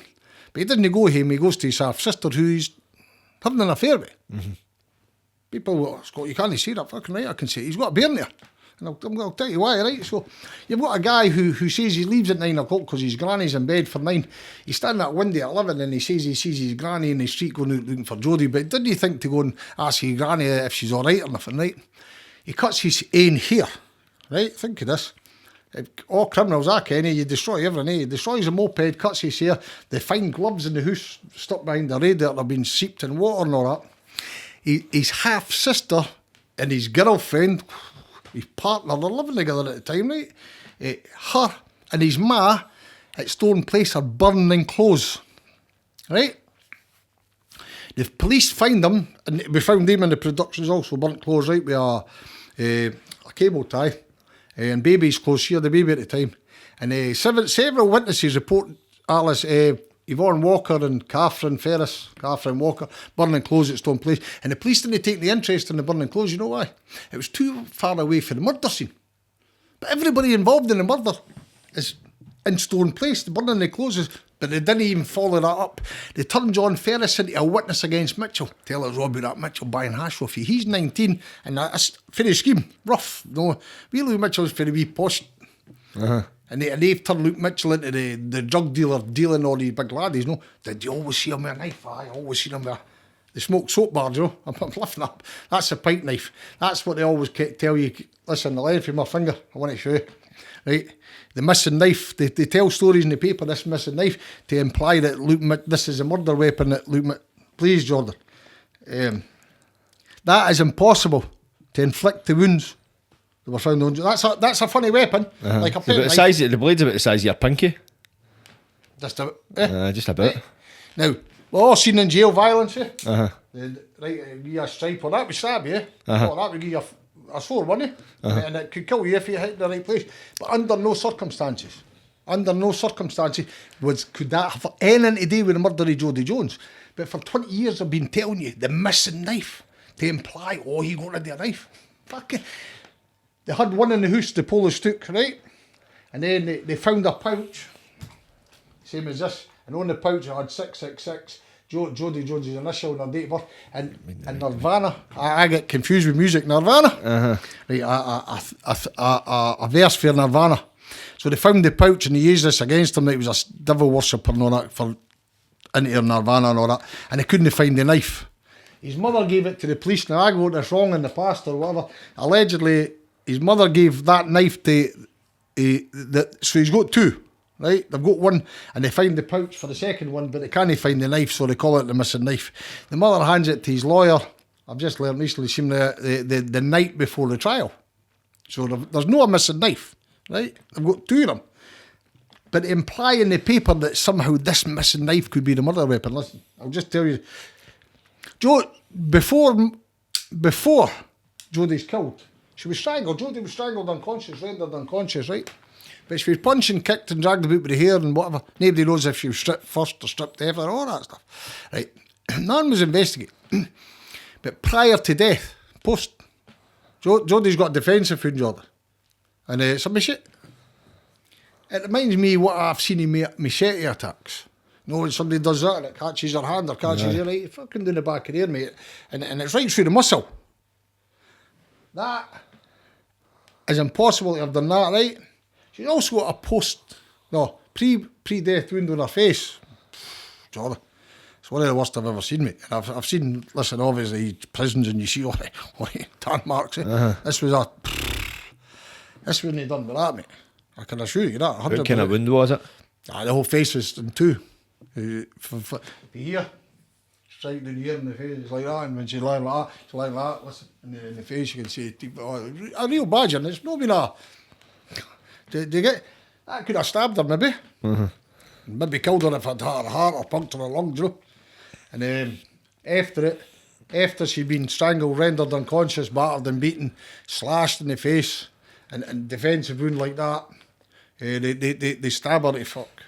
They put it through, they stab her in her mouth and her throat to decapitate her. Now, I'm showing you that knife only because they keep implying a missing knife to put this project out onto the public. Oh, he had a knife. So why they even talk about that knife in relation to Jodi Jones is just embarrassing. They couldn't right. So what the pathologist tells you in discussion. Mind the mic. Jodi's decapitated, virtually decapitated. She's hanging with a thread at the back, right? And the stab wounds are going through her mouth. Right? Had to be 200 millimetres. 200 millimetres. 200 millimetres, 8 inches. Right? The blade had to be this size. Not the knife, the blade. And the reason being is, when they were stabbing her, doing that, fucking stabbing her through the mouth. It wasn't coming out the back. Right? It wasn't coming out the back, but it was touching the back skin. So they could get a measurement from here to there. Right. Does that make sense? Aye. Right? And what they says was, if the blade had been smaller, and whoever was doing it would have had cuts on the hand for hitting the teeth, right? Or the teeth would have been damaged and all that. That wasn't the case. So they say the knife is 8 inches, the blade, right? I ken somebody that's in the area at the time bearing a backpack who's got an 8-inch blade and he rocks it. That didn't make you killer, but that makes, I want to find out why never ever was found. But we're going back to, comes to essays and also we're going to come up to, we found the essay. In 2005, the Daily Record started writing stories about me smearing me. Aye. I was doing it for 50 grand first.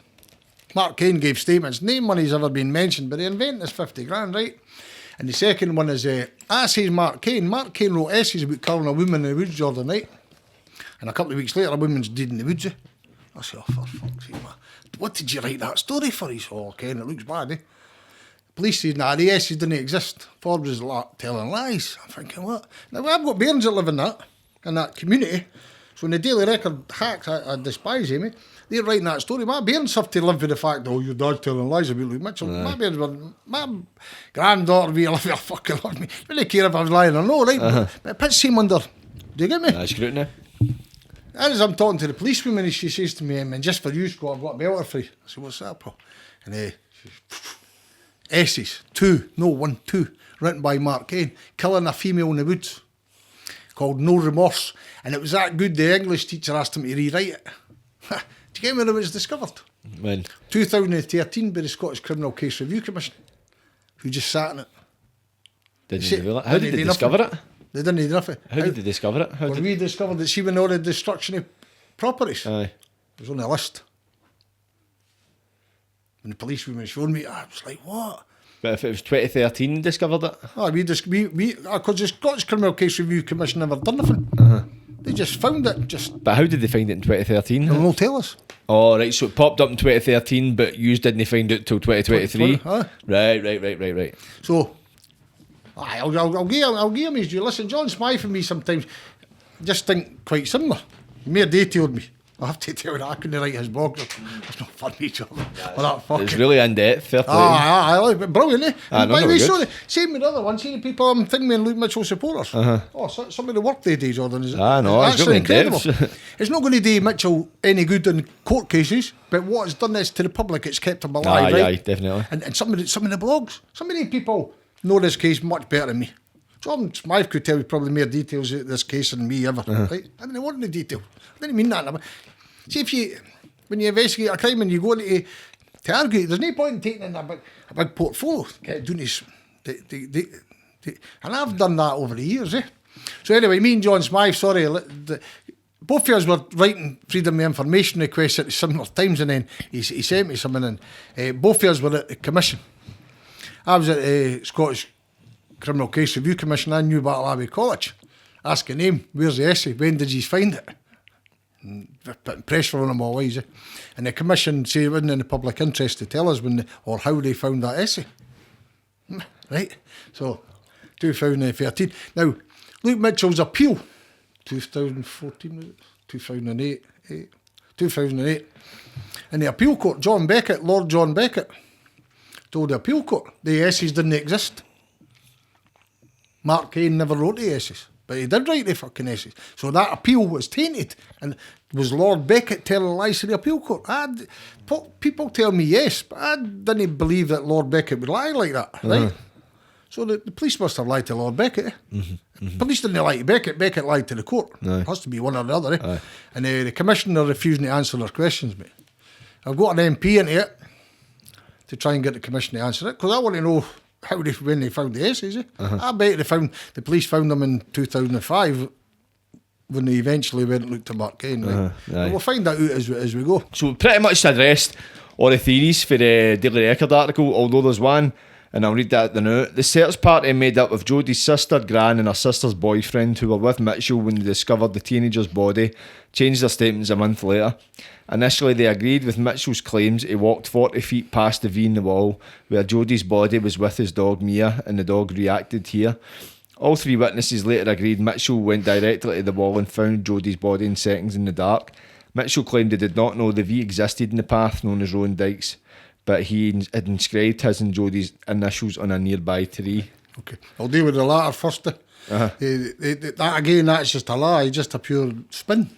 Manufacturer spin. You've been there, Jordan. So I know when I'm telling you, I know it's right. See the V in the wall?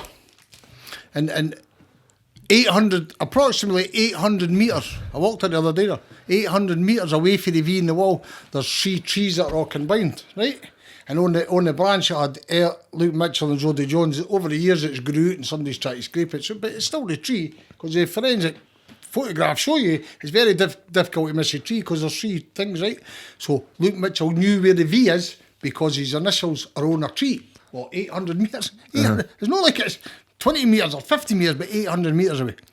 And it's a wild theory that Lord John Scott, says that the trio and the search parties statements are very, very questionable. That's High Court judge speaking.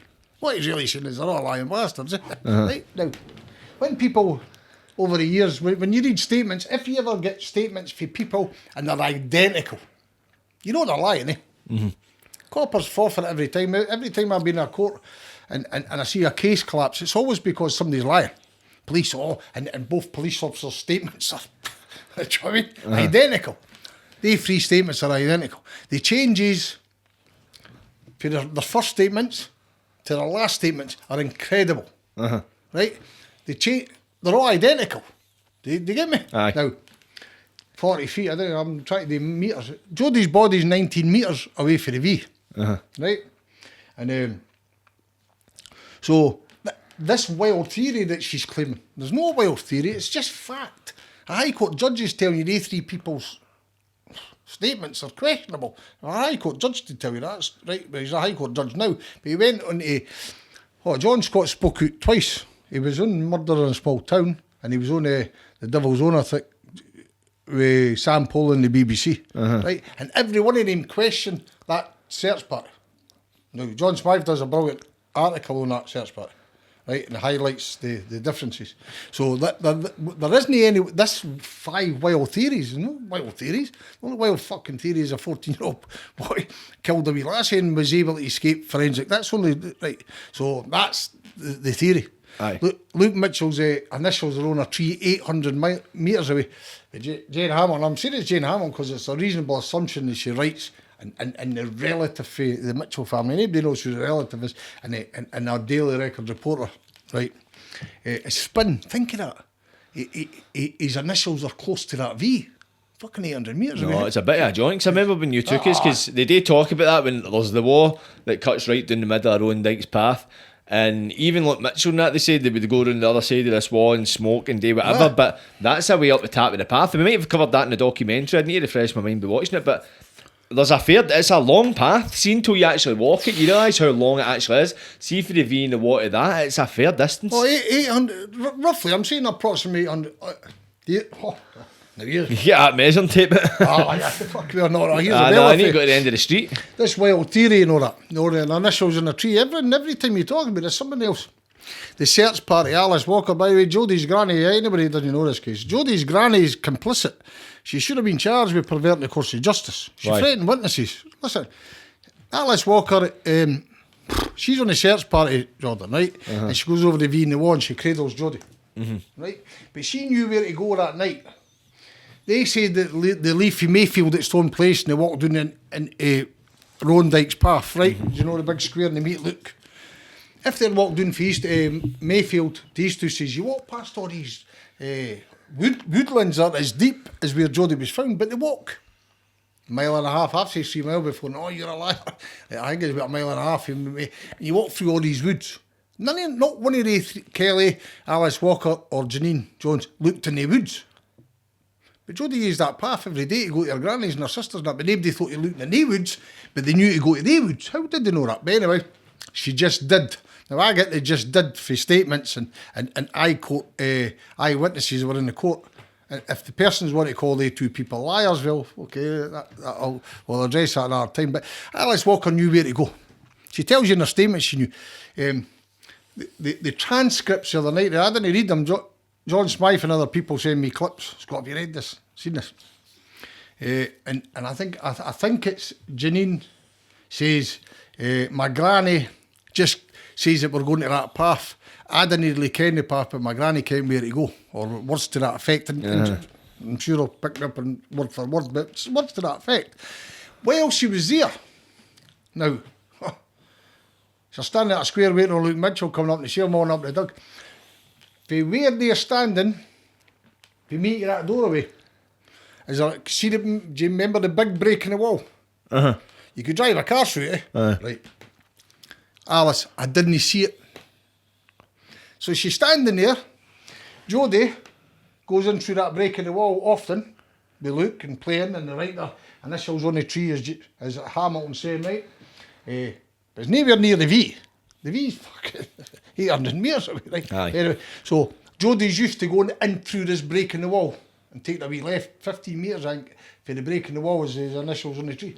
And Alice Walker's there. So where Jodi plays is 15 metres away from where they're all standing. And Alice Walker, I never seen the break in the wall.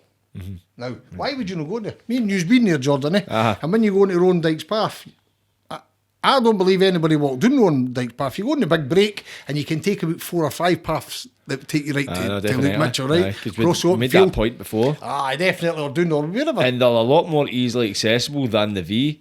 The V's quite an awkward one to get over. It's like there's, as you say, there's breaks in the wall where you could literally walk through it. I think there's 5 breaks if you're coming for East Says. And if you're coming for Luke Mitchell's, the V is the very first break. That's why the moped boys stopped it. Right? Moped boys openly admit that they knew that area and they go over there and smoke hash and that. Since then, Gordon Dickie's saying that they were over there smoking hash, but it was scared to tell their father. So, Alice Walker, listen, this is Jodi's grandmother. I can never really get my head around this. So, Jodi's grandmother knows where to go that night. Right? She never left. I don't believe she left for Mayfield. I think she left for Jodi's house. But apart from that, they meet Luke and they go and search and all that for the dog, right? And they walk down Rowan Dyke's path. Kelly and Janine always say that Luke Mitchell was ashen-faced and scared and the dog put his hands up the wall. it's paused up in the walls and indicating all that. And then weeks later, oh no, Mitchell just walked right. It was the exact same changes that come for every one of their statements, right? Now, going to Alice Walker, this is Jodi's granny. I'll ask anybody to think of this logically. Your granddaughter's been butchered, for want of a better word, butchered, eh? The police are asking two guys to come forward, they're on a moped, come forward, we need to talk to you, right?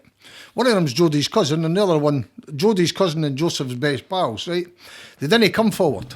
When they do come forward, 5 days later, 5 days after the murder, they decide to come forward. By that time, Ferris has destroyed mopeds, cut his hair, burnt clays, put fucking soaking gloves behind the radiator. His ma and his sister were burning clays. Alice Walker threatens him. He tells the police, John Ferris tells the police, I never come forward because my grandmother Alice told me not to come forward. That's a murder. Did she ever give a reason for that, or there was a reason never in there? It gets worse. John Ferris in there sinking Violet, right? So Judith, Jodi's mum, then distanced herself. That John Ferris is a bad man. I never really let him in my house, and we didn't really know him that well. He's never out of the house. He's in there every day cutting up hash and selling it, right? But they didn't want to know him anymore. And Judith tells him, Ma, Joe's going to batter you. The grandmother tells him, Joseph is going to do you. So John Ferris is that scared. By the way, we're not talking about a wee laddie that's scared. We're talking about a thug. I'm a thug. Somebody they Got want a bit of meat about him. Aye. He leaves Dalkeith and goes away to Ayrshire. 60 miles. He was that scared, Joe. Why would a granny tell her grandson not to go forward when her granddaughter's been murdered? Why? That in I think itself. you'd be encouraging it. That's why. If there wasn't anything they could use to help the case, you could at least eliminate him from inquiries. Now, when Ferris tells the coppers this, oh, my granny tell me not to come forward, they then threaten him. The grandmother threatens John Ferris, Joe's going to fucking do you. By the way, I'm swearing, because that's I'm thinking how they would talk. I'm not talking about, oh, my Joe's going, fucking my Joe's going to fucking do you. I know how to speak, how they are and all that, right? So he leaves and goes away to Ayr. Then, that in itself, she should have been charged with perverting the course of justice. That's a crown witness, mate. Now, he goes away here and he turns up at court and all that, and he can't remember this and I can't remember all that, right? Just gets done. So that all Alice Walker. So this is Jodi's granny threatening people who could help catch the colours of her granddaughter. She's telling him to stay away, didn't go forward to the police. Then Alice Walker goes over the V in the wall and she cradles Jodi. Right? Now, anybody with common sense, we'll go back to common sense again. If you cuddle somebody and they're covered in blood, or you're naked in that, mate, your clothes are covered. Transference, eh? If I touch you now, my DNA's on you. Aye, And you of touch course, somebody of else course. and it can be transferred. So if you're cuddling a naked body who's cut up and whatever, there's blood and semen, everything on your clothes, eh? Right. Stephen Kelly goes over the V. He talks about the leaves and all that in his hair. And anyway, they all go back. They go back to the police station, go back to a car park, and Jodi Jones, remember you mentioned phones? There's about 14 phones, and they're all shared. Janine Jones shares a phone with John Ferris, who isn't close to the family, but he's cutting up hash every day in the house and selling the hash and that, but he's not close anymore to Joe, because he's now telling the police, the granny, tell me not to come forward, right? So, they're all passing phones to each other, right? Janine owns a phone that Kelly's, her and John Ferris are sharing a phone, sharing a SIM card. The ma's got a SIM card that belongs to Joe. Joe's got a phone that belongs to the ma. Some SIM cards don't belong to the phones don't belong to Sim, so nobody knows nothing. See, by the time 5 or 6 days later they go to gather in the phones, nobody knows whose phone's what. They've lost all the data. They've lost everything. They've messed everything up, right? They never got proper landlines out. All right. Then, I guess worse, do you know what they do? They take all the phones on and they put them in the wrong production bags. And then the copper goes back days later and realises that they've messed up. And he does it by memory. Now, I've got brilliant memory. I'm a history grad and a lot. And you need a memory for dates and key. 10 phones or something. You go back days later and you for memory can take 10 phones and put them into the right bags after you put them into the wrong bags. So nobody knew nothing about phones. Everybody's in jails because they took a phone and they can find it or they got nothing. They got nothing. They botched the whole thing, right? So Alice Walker's there. She's been over the wall. She's cradled her granddaughter. They take her to a police station. Well, they take Luke Mitchell to a cop station, give him the full works. They strip him. Within an hour, by the way, finding the body. They strip him and photograph him. He's got no bruises, no scratches. They They take residue for his nails are dirty, and his hair's dirty, his wrists are dirty, and his ankles are dirty. So he's no washed up. Nobody else, Alice Walker, the coppers, come over, take you back to Joe's. So Alice Walker's clothes are covered in forensics, and they take them back to the house, your suspect, right? And then 5 days later, 5, 6 days, I might get it wrong again, I'm giving ammunition in my clothes. 5 or 6 days later, they go to Alice Walker and ask her for the clothes that she was wearing on the night that they found Jodi. Oh, I've washed them. Have you got Stephen Kelly's clothes? No, I washed them too. Have you got Janine's clothes? No, I washed all them too as well. So the handover clays, they didn't even hand over the right what they were wearing, but it's all been washed. All been washed. Alice Walker, by the way, Alice Walker, I'll say she's an old postwoman, she was an old matriarch, right? Some of her family, the Jones family are decent people. Jodi's dad's cousins and that were police officers, right?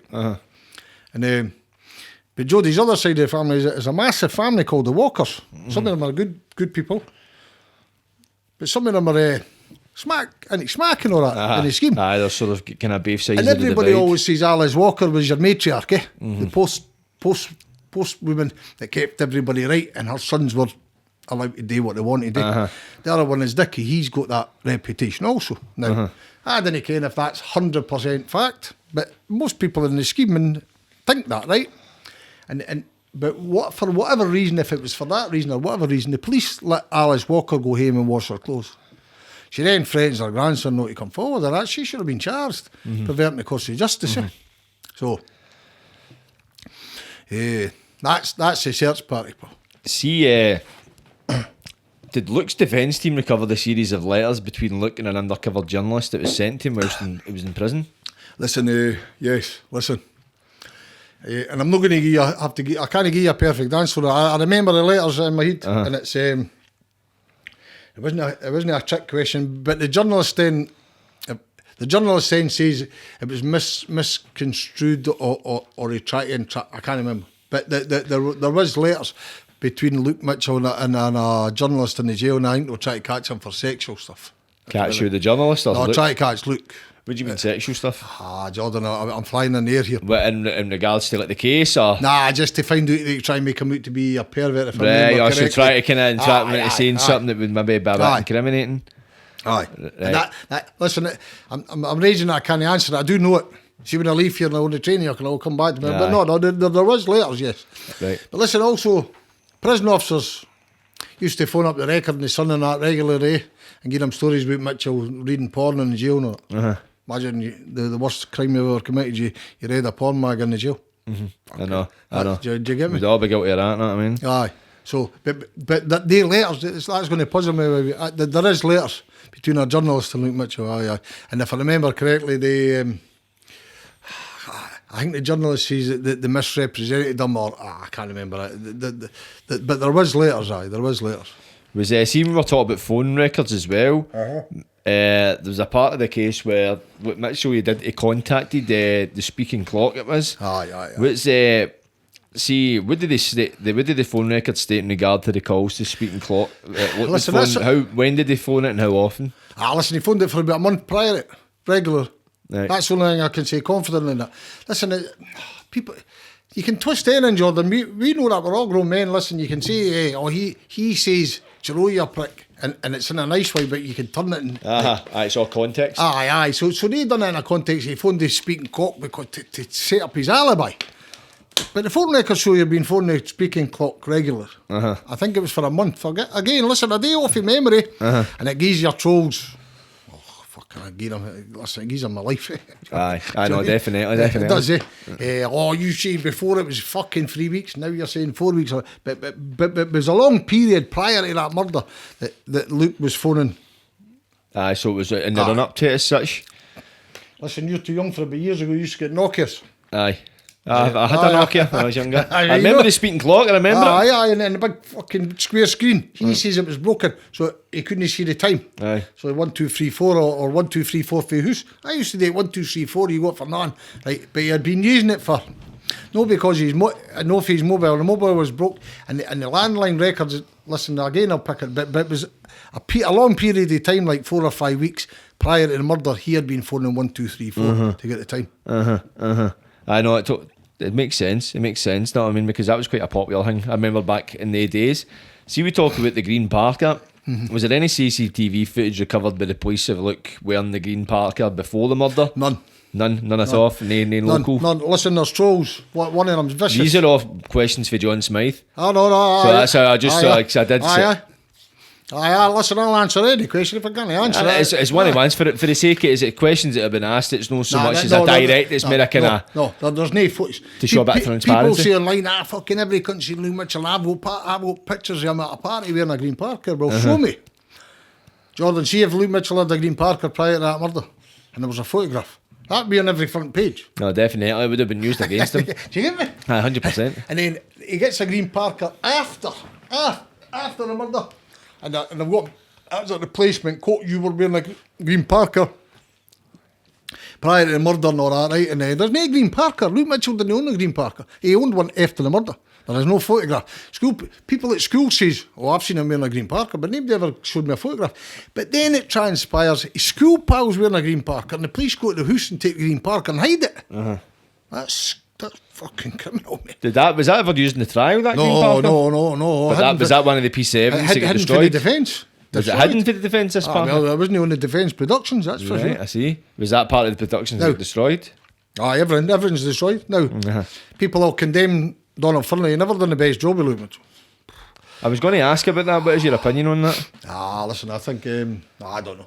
Some people say Donald Findlay had a breakdown or something like prior to that, and he wasn't at his best mentally. I don't know. Listen, I've watched Findlay a few times, and people have got their own opinions. Personally, that's the worst. if I was a KC, that's the worst thing on my record. How you could lose that, right? However, in his favour, he doesn't do the work. A KC's work's done by a solicitor and his junior advocate. Junior advocate's his partner, by the way. Aye. Right? And I'm not going to name the young lawyer because I feel sorry for her. She got thrown out, and for years I used to be quite angry at her. Fucking, you've let that laddie down. But see, when hindsight's a wonderful thing, and you're a young trainee lawyer getting thrown in the deep end of a murder case, and listen, Finlay should have done a much better job, that's only my opinion, right? But Finlay could have been brilliant, and Luke Mitchell was still guilty. Now, the reason I tell you that is, see behind the scenes, Jordan, when you're sitting in with KCs, and I keep calling them QCs, been had them all my life. QC's back in, yeah. Like, when you're sitting with him and behind the scenes, you're on their private talks and that, yeah. They all say as soon as Andrina Bryson could not identify Luke on the stand, that was the case fucked. Finished. It should have collapsed. But didn't he? Now, so it's no Luke Mitchell at that end of the path. It's finished. The rest of it is nonsense. Right. But the press, by the time he's tried in Edinburgh, pal, see in 2003, everybody just, he's a beast. End of story. Do you know what I mean? It wouldn't matter what they've done in court. Look at the circumstantial evidence now and what we now know. Like Mark Kane, the Parker, Mark Kane, Joseph Jones, the circumstantial against Luke is nothing. So the Andrina Bryson should have collapsed. But listen, the media had 10 months. See what you just read? 10 months. They're fucking boot. I've had media attention. You ever had that? It's no nice. A wee bit. Aye. That's a bit more positive, I suppose, but I know I can understand. Hiding in the bushes, taking pictures. I've had it. You come to a gym, you're looking, Sean, I've got a picture, and you wait till you get the worst picture, And the anchors tell you, I hate these pictures because I'm not wearing my, no, if they get the good side and the bad side. The bad side. They get the bad side. They've done it to wee boys, Jordan. Listen, 14. You've never been in trouble before, right? You've never been in a police station. You've never been arrested, no charge. I'm not saying he was he's a weirdo, reading all this stuff, and his mum was a bit weird, who brought attention to Luke. A mother's overzealous love, if you want. Oh, my boy, and panicking, but they've never been put under that pressure, and her actions then, oh, look how she's behaving. But how are you going to fucking behave if they were doing it to you? Do you get me? No, 100%, and nobody can really prepare you for that unless you're a high-level celebrity. You might get media training, but somebody for a wee fucking village in Dalkeith isn't going to get trained to deal with that level of media scrutiny. We're hiding in the buckets, never mate. Do you think that might have been what played a part in Donald Finlay's performance? I think so. I think he maybe felt, I don't know if it goes as far to say pressured, but maybe Jink, it's like, because I saw when in his questioning in the transcripts of when he was talking to the Jones family and Stephen Kelly, he was polite. Aye, dead polite, and it's like he wouldn't push the boat out too far. That's what the impression I got. He wouldn't. See, tactically, he would say he was doing that for the jury. No, he didn't want to look bad to the jury getting into the family. But I'm telling you right now, listen, it wouldn't matter if it was Donald Finlay or any KC with any. No, every KC is good, by the way. People have to, because they've got that title. Most of them are snobby laddies, right for university and the advocate, and they're fucking useless. It's true. Finlay isn't he? If Donald Finlay was aware of what we are aware now, Parker, Mark Kane, Joseph Jones, medical rec. Oh, listen, the list is fucking. Even the S's, when they went in the appeal court in 2008, well, the S's didn't exist. Imagine if Finlay knew that S's did exist. So people will just listen. I know there's another question coming because people pound me with this all the time. Finlay's fucking close to Lord Turnbull and they're all pals. That's true. That is true. That's no conspiracy. People always conspiracy. Well, just people hit me with that. That's all. They're all pals. That's the standard procedure. They're all pals. They all go to law school with each other. A lot of them done their degrees with each other. Public school boys. They all stay in the same street, Google Ann Street one time. You see where all your judges. The Herald done an article, 2006 or something, about how close, incestual, if you want to call it, is the judiciary. See, all your judges, they all went to school. They all ken each other. The post office scandal, Ranger scandal. It's all down to Mulholland. You're still sitting in judgment. You're going to jail for life, but you're a criminal, mate. You're fucking. You prosecuted people for no reason. You sent hundreds of people in the post office to jail, and you're sitting in judgment at me. You also let Goodwillie away as well. Do you know, that's a fucking sorry for that. Do you get me? But these people are all pals now. They all hit me, fucking Donald Finlay, Ken Alan Turnbull, and they were at each other's wedding. That I wouldn't doubt. I don't know if that's true. Somebody said one of them was the best man at I don't know. Right, I think that might be a bit of a stretch, but I don't know if that could be true. But no conspiracy. They all know each other. That's a fact of the matter. And what they're performing in court is a performance. Good advocates tell you that. So you're on stage. That's exactly it. Put a wig on and you're putting on your right. Alan Turnbull's a legal. I didn't like using the word genius because listen, Lady Scott, I'm going to get in trouble for this, but fuck it. Lady Maggie Scott, right? She wanted to overturn every one of his convictions. Who did Turnbull's? Why? She didn't agree with. Well, here's 3 convictions. He's got William Beggs, remember the limbs in the lock guy? Limbs in the lock, right? You got a conviction of him. Some people say that's a dodgy one to look at, but really? I've never looked close enough into it, Jordan. Okay. Right? The other one is Al McGrackie. Right. Lockerbie. He worked on that, right? We'll come back to the conflict of interest now and his wife and all that, right? And Luke Mitchell. Now, Maggie Scott was the last KC apart from Roddy Dunlop that represented Mitchell. Was to my best. Remember, I left this case 2014. I was kept in touch, do you know? Aye. He's never, I don't think Luke Mitchell even had a legal team since 2014, right? And we put one together in 2021 when we started finding out about the destruction, right? So, Donald Finlay, in my opinion, only had a bad day at the office, mate. Now, he might have been polite, and he might have gone into public pressure.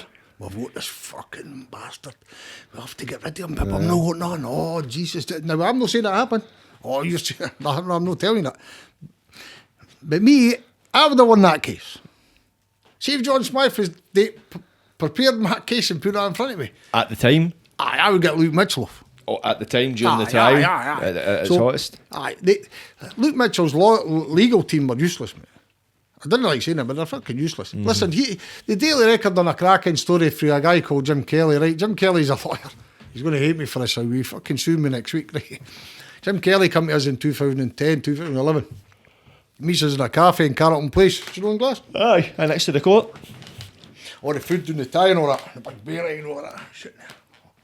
He's a horrible man, right? Really horrible. He's telling me and Graham, man, I'm just like the rest. He says, I put my nose in the trough. What do you mean? Every cunt would make fortunes out of Mitchell, he says. So I just put my nose in the trough too. Now he's pals with the lawyers. Now he's a woman creep, right? My lawyer, he's Luke's lawyer, telling people Luke Mitchell was duplicitous, this little bastard. But then telling other people, nah, that lad, he's innocent. I'm on the phone to Corey, no, I'm looking after your son. They never looked after him. They just threw him to the wolves. They maybe believed the papers also, right? I don't know. So they put they go to Jim Kelly tells us they go to Dalkeith one night and they take, I think it was 10 dogs. They take spaniels, terriers, and they go there, right? There, Luke Mitchell's lawyer, Jane Farquharson, junior counsel, Donald Finley's partner, Donald Finley, Jim Kelly, a dog expert, or 2 dog experts in these 10 dogs. That kind of experiment is going to cost you thousands of pounds, eh? Right. We've not got none for the dogs to trace. What they were going to do was put a pig behind the wall and let the dogs go up there and see how he would react, right? But they never brought a pig. So they just went up to the Justin Lee's pub, remember where we were? Aye. And he went in there and got pissed. Now this is a solicitor telling me. That's not me telling you. He went to the Daily Record. The Daily Record, a double spread, how they botched an experiment. They didn't half like it. Probably cost in legal aid thousands and thousands of pounds to take a senior QC, another QC's, his junior, 2 lawyers, dog team, but fortunes in legal aid. And they done nothing. They went to Justin Lee's and had a jolly, as he called it, right? That about sums up his defence, right? The man who trained that dog, I phoned him one day for a law office, right? Oh, hello, Mr. Such and Such. Do you mind if I talk to you? You're just another parasitical lawyer. Fuck off. So, I said, oh, yeah, I phoned them back. Excuse me. Nah, I'm not want to talk to you. You're one of the fucking lawyers just after money and that. I said, stop. There's no money in this. Legal aid's finished. You can't get legal aid for Luke Mitchell. Anything that's done, even in a law office, they got legal aid there to find the samples. I don't think the legal aid would knock back Roddy Dunlop, but anyway, they got legal aid. But at the time, the legal aid was finished. Then the man that eventually agreed to meet me, he turned up, he was a genius, mate. He had a folder, and he was opening up the folder, and he was showing me about scent trails. How the scent would grab the ivy and climb up the wall and go over it like this, and how the dog would react and us, and how he was never called as a witness is beyond me, right? And I told him about the experiment with the pig, and he says, Scott, I wasn't trained to find pigs, pal. She was trained to find humans. I said, how good was she? Exceptional. And I said, how good are you? And he says, well, many, 20, I've said 25, I've exaggerated, maybe 15, I think 20 years, Royal Vertical, specialising in training Alsatian dogs. How to explain, listen, you got a lot of dogs and you got a thick one. It's not very bright. So you would pick that to run the fence. No, for security. Just bites you. Not very clever. And then you've got real clever dogs that'll find them ammunitions. And then you've got a really intelligent dog that you can train for ammunitions and people. And I say, where did Mia? Well, Mia's exceptional, Scott. She was top. So this is a man who spent years and years training dogs. He trained Mia. They never called him as a witness. They never even used him in an experiment. Do you know what they done? They brought up a dog trainer for doing south. And he put the dog through its paces at Corrines Caravan Park. Now, he says the dog had a wee bit training and it acted a wee bit like a search dog, right? Tracker dog, search dog, or what. Now, I don't know if I'm a dog man, I've had them all my life. I can tell my dog to do certain things and he'll do it. And if you tell it, he'll do so many things. But eventually, he'll not perform for you like he will for me. So they got a stranger. Total stranger, never met the dog before in their life, and go to a caravan park and they put stuff for him to track and scent. He's no bad. They could have went 100 yards away from where Luke Mitchell died and went to the man and said, excuse me, would you show me how good this dog is? And the guy who trained it could have done it. It never ever happened, mate. So Luke Mitchell's defence team, listen, I think, only my personal opinion, I think all of them were under the same impression as everybody. What a beast, eh? Aye, they just get kind of hypnotised by the big headlines and that, and just hope we've got a guilty man here. See, there was a point in the case where you mentioned where the area where the body was found, somebody at some point, I don't know, it was obviously after the murder had occurred, they scattered bleach around the body. Did see the dog specialist, did they ever pinpoint the exact areas where they encountered the bleach-like substance? Yes. And was there any information on that? Listen, here's the story, just to clear up the records. Have been saying the trolls are belters. All he says the families, but I've never seen anybody. Me personally, I'll just say on record, my personal opinion is David Dickey bleached area. That's only my opinion, based on I research as well. I think you know that. I didn't read too many blogs and too many. I'm a people person, Jordan. I go to and look, right. So here's the story roughly. You would think you would have police dogs right away for a kind of murder like that. They've got police dogs. They never took them out. They never went to a police dog or a police specialist. They went to David Dickey. David, they go and show us about this, and he goes over. And remember, he's been there. 20 minutes after she's killed, they take him back as an expert witness. David, go and show us how it would work. Oh, he went down that way, definitely, and all that nonsense, right? And eventually, they've got police dogs in Dalkeith. They used the same police dogs in Dalkeith a week before or a month before or whatever to look for car thieves, people breaking into cars. They were using that to track somebody breaking into cars. So we've got a police dog in Dalkeith. It's half tracker or whatever, and they never even use it. They use David Dickey, a local, whatever you want to. He's not a nice man. A local man of many descriptions. Aye, and he's not. See, when you're close to Jordan, he didn't make you feel good, mate. Aye, right. Just get that vibe. Listen, and people say, who are you like? Are you psychic? No, I've been in That's jail. energy. List D school, prisons, Boston. And you get the feeling, eh? Aye, that's exactly that. No, you just see Like vibes that. are off. You can 100%. recognise vibes. So eventually, and I say eventually, they go to a dog team in Yorkshire. I think, listen, again, they're all going to shout 15 days or 12 days or something. 12 days, 10 days after the murder. They bring up a dog team for Yorkshire. The same dog team, by the way, went to Portugal for Madeleine McCann. Different dogs, obviously, right? But a team. And they bring a team up, and at the locus, where Jodi was found, it's been bleached. Right? Now, what happens is you can form false searches, you know, like you see the fox hunters do it. So when you go hunt for a fox, you take the fox and they run that way, and the real fox is going that way. Aye. Poachers and gamekeepers don't know this trick quite well, right? And what happens is if you put ammonia, a bleach-like substance, into the ground, say if I bury you there, if nobody knew a bit, you know what I mean, bigger space. Aye, you bury you there, and I didn't want a dog to find you. I make a circle round where you're buried with ammonia, and when that dog comes along and sniffs the ground, it does that. It gets what they call nosebleed. Think about it. Come over. Oh, yeah, the dog does that, and it goes that way. So if you didn't want a sniffer dog to find deer, you protect, they call that protected site. You protect the site, and then you didn't want the dog to come closer. You just put the ammonia down wherever you want, and the dog will go Takes it in that direction. Aye. Right, it also acts as a wall. Yes, Acts as a wall. That's a protected site is the words I got for it. My personal opinion, I say on record, David Dickey done it. That's only my opinion, Joe. Aye, because is that a gamekeeping tactic? Aye, listen. People say it's far-fetched. No, going to the dog fraternity, right, you get it for foxes. See, people now feed foxes. Aye. Right. Years ago, people didn't want fox in your garden, eh? Some of them will bite bairns and kill your cat if they're hungry. So what you do is at the bottom of your garden, you get a fox repellent. It's ammonia bleach-like substance, whatever you want to call it, and you pour it into your garden at the back, and the fox will not come in the garden. It's a fox repellent. It's a dog repellent. Now, at the time, ammonia's well used in dogfighting, and it takes away DNA and blood and all that, right? After dog fights and butchery like deer and all that, it takes away all that. But it's well used for what they call a protected site. What they didn't want the gamekeeper and the police to find, they use ammonia.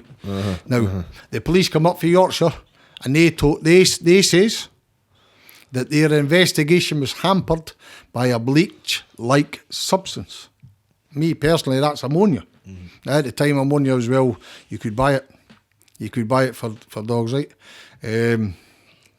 That's only my opinion. I can't prove David Dickey done that, but I believe David Dickey done It's it. the most likely candidate. I can say 100% that he knows, he's got knowledge of ammonia, and he knows how to use it. I don't know, I can't prove that he done it, but I know for a fact that he's got the knowledge to to do that. No, Do you get me? of course. Gamekeeper, he's up in the lamb in your house with all the police shooting 9 working spaniel dogs. They know the forests and the woods, they know that like the back of their hand. And if they didn't want the police to find where they're hunting, they set trails with ammonia, the dog goes that way instead of going that way. And David Dickey's telling the police, oh, he definitely went over that. Do you know what I mean? That's what he says about the bleach. The police says it was a bleach-like substance that hampered their investigation. See, remember there was the FBI report that was done on like a possible suspect. Has anybody ever got a copy of that report, or would somebody be able to acquire a copy of that? I think it was released in a journal. There's a copy in the case files, but it's all redacted. There's nothing left. Right. Probably, listen, years since I've seen it, but roughly, there's about, say the report's 4,000 words, I'm taking a guess here, right? There'd be about 200 words. Who would have redacted the words? Police. The police, so the police here? Scottish police? Oh, no, I'll tell you what happened. They flew, a guy called Walker, Detective Inspector Walker, I think, might be a different rank, but anyway, him and Dobie fly to America, and they get the FBI to do a report. And the FBI tell him it is not Luke Mitchell. He's too young. They call it a lust killing, and they say it's not him. They're adamant it's not him. So what the police do is they didn't want that, so they just redact it. Now, me in court, I would have went and, if I'd been Luke Mitchell's defence, I would have went and got another one of them, eh? It'll cost you fortunes, but or you could, I don't know, disclosure issues. Could you contact the FBI directly? Yes. And just, could you not get a copy of the same listen, they report? want 10 grand. Was it 10 grand? They want a retainer of 10,000 and then $1,500 a day. What if you just wanted a copy of the same report? But they can't, because that belongs to police Hawkins. So you need to get like a fresh report done, even if it's word for word identical. Right, I see. Do you get me? Listen, somebody in the FBI could press a button and open it up and send it to you. Right, but they need to take the 10 grand off you. Do you get We'll me? get that on legal aid. What the guy has done, and anybody's welcome to Mark, I can't remember his name, Mark somebody. If you type in Google FBI Luke Mitchell, Mark, anyway, he comes out and states, clearly, Luke Mitchell didn't do it, and Police Scotland are fighted up a boy. Now, he didn't use the word fighted up, but he goes on to say that they've targeted a boy, wrongly targeted. The FBI wrongly targeted a boy. He's telling you they've set a boy up, eh? He's using language. Please read it. I welcome your listeners. Go and read it, Mark. Anyway, the FBI say Luke Mitchell didn't kill Jodi Jones. I think people should have went. When we asked a few years ago, I think it was £10,000 they wanted plus a retainer, right? And the reason being that belongs to Police Scotland. Do you get me? And police, listen, that report will describe it, only in my opinion. That report will describe a profile, will give a profile, Joseph. Frenzied attacker, psychotic, paranoid, this 20-year-old, whatever, family trouble, whatever. That's my, so they just, because it didn't fit their narrative, they destroyed it. There was another thing you mentioned earlier as well, I think it was off camera during you mentioned it, see, with the condition Jodi's body was in, that whoever done that wasn't their first victim, and it might have not been their first murder of a human being, but they would have had this history against abuse of animals. Jordan, see over the years, mate, I've often wondered about this, right? Different things have happened over the years. It never changed my mind about Mitchell done it. I've never, listen, I thought Mark Kane at the beginning, definitely, listen, if you knew about Mark Kane, there wasn't just me, a lot of people had suspicions, right? But over the years, I've never changed that Mitchell never done it, but my thinking, as you study stuff, your thinking can change, eh? But over the years, I've thought, nah, how can you be a wee boy? Now, I'm not saying 14-year-old boys can't inflict the injuries and there's some wicked 14-year-olds and evil 14-year-olds, but I never found it in Mitchell's background. See when I looked into it, all that stuff, he pulled a knife out and had this lassie at college, and okay, 14. He's a fucking asshole because he's a weirdo. He is a weirdo, man, and so is his man, and whatever. But that didn't make you kill her. So see, over the years, I've asked pathologists, psychologists, psychiatrists, fucking all sorts, the injuries, and explain the injuries to these people. Oh, and everybody tells me, no, whoever done that, never done it. That's not the first. They've either done that to animals or other humans, right? They have such a frenzied attack, isn't it? A one-off, right? And they're adamant with that. Now, if I've looked into it, I've tempted fate a couple of times and put it out in line, who hurts animals, and not just being smart, right? Because when you read into it, the cruelty of animals generally, not all the time, but generally leads to the cruelty of humans. You find that's usually like a kind of running pattern. You find like serial killers and murderers and that they would kill young animals at a young age. Serial killer, well, I think approach that's the other one. So they killing the animals. Mark Cain was a terrible torture of the animals. Terrible. I like young Mark Cain, he's dead, and I didn't have any remorse over Mark because I done what I done. But Mark had a terrible thing for animals, probably. Eyes and all that when they were alive and burning them alive in fires and, chopping them up. And he's telling you about fucking rabbits with myxomatoses and Jodi's eyes are cutting. You're thinking, oh, for fuck's sake, and he's right next. None of this was ever examined or investigated, nothing. That's how all that, when investigate, they're just lies. That's just, whoever wrote that, and I think it's Jane Hammond who wrote, just a liar, just a barefaced liar. And it's to a child. That's what I can't get my head around. See, if that was to a beast that everybody thought was a beast, you say, fuck him. That's a bairn. Which was a kid, eh? So anyway, animals. So I looked into it over the years, right? Everybody's always telling me, whoever done that's done this before the animals, right? In 2003, Jordan, in Danderhall, Dalkeith, all the places, the big rumour was, it wasn't Luke Mitchell, it was his brother, right? Shane Mitchell. And how he had been fucking hanging dogs for trees and he had done this to this animal. And I like shite. It never happened. It never happened. But that one story, he's doing that, just fucking right. What did he say? A lie's got speed and goes half right around the world before fucking the truth's even got slippers on. Well, they tell the story about Shane Mitchell. And everybody, it wasn't Luke, it was his fucking brother. And he's never in the Roslyn Hospital. Roslyn Hospital's a psychiatric hospital. The only person in this whole scenario that's ever been in the Roslyn is Joseph Jones. It wasn't Luke Mitchell's brother, it was Jodi Jones's brother. Now, so then I started looking into animals for a wee fix, for 6, 7 months, asking people what's going on with this person and that person. Luke Mitchell wasn't cruel to animals. When you went in the house, there was pictures on the walls, his old dogs and his cats and fucking horses and all the stories, even the ones that didn't like him. Do you know what I mean? He was good to his animals and blah, blah, blah. And then they used to hit me, but his ma's adopted and he should have no family and there's something in the adoption line because there's no emotions attached, they end up being killers. Now, there is a psychological argument a wee bit about that, about adoption, but that didn't make you do that, right? So anyway, went in further. I've explained the injuries of Jodi. Jodi Jones is, I'm going to do it. People say I shouldn't do it, but I'll just see the defensive foot, Jordan. Nearly, right? The one on her face isn't done with a razor or a Sterling knife or anything like that. It's done with a chopper. I'm calling it a chopper. I'm doing that because it's brutal. She's wee cuts in her eyes and that, decapitated. I can't remember the amount, but how many times she's been stabbed in the mouth through the back and she's cut down here. There's listen, the person that done that is frenzied, psychotic, and he's done it before. Luke Mitchell never hurt an animal before in his life, mate. Joseph Jones did. Joseph Jones still hunting. Now hunting and killing animals and torturing them is two different things. And he's maybe a good man now. He goes in the woods now with his bull lurchers and away hunting. But he knows how to kill animals and chop them up. And whoever hurt Jodi, everybody's always told me whoever hurt her wasn't the first, right?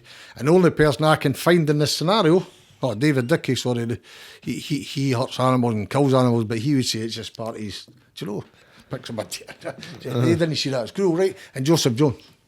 The only two people in the whole scenario that I know that have been real bad to animals, chopped them up, cut them up, is Joseph Jones and David Dickey.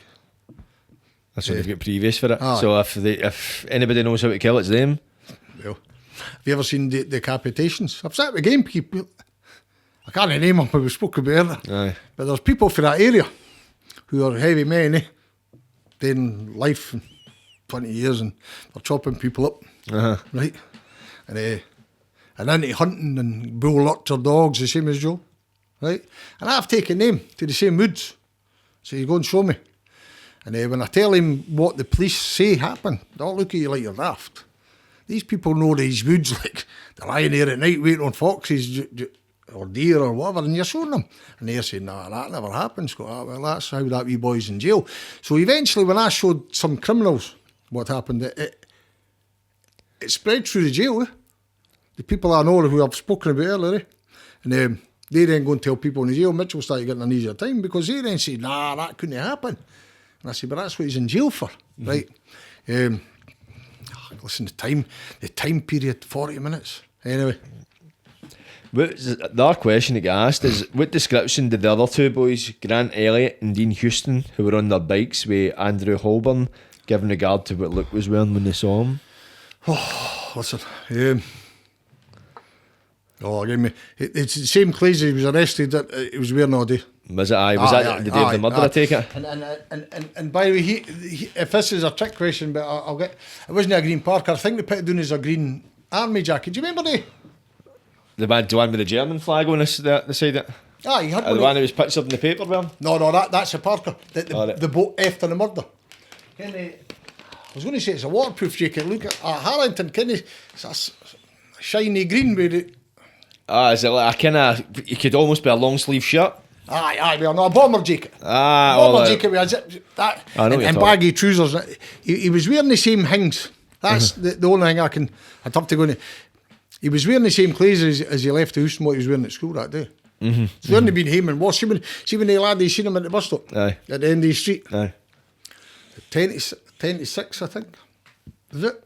5 to something like that. Approximately. Just before 6. So Jodi's killed at 5:15, so he's got 40 minutes, roughly, to do a 10-minute... You could run it in maybe 10 minutes, but 20-minute walk. So you've got 45 minutes to do a 20-minute walk and remove every trace of the forensics for a murder, and then go and sit at the top of your path smoking hash with your pals. That never happened. That just, come on, that's just it's starting to... See, when you look at Luke Mitchell's case, it borders on insanity, Paul.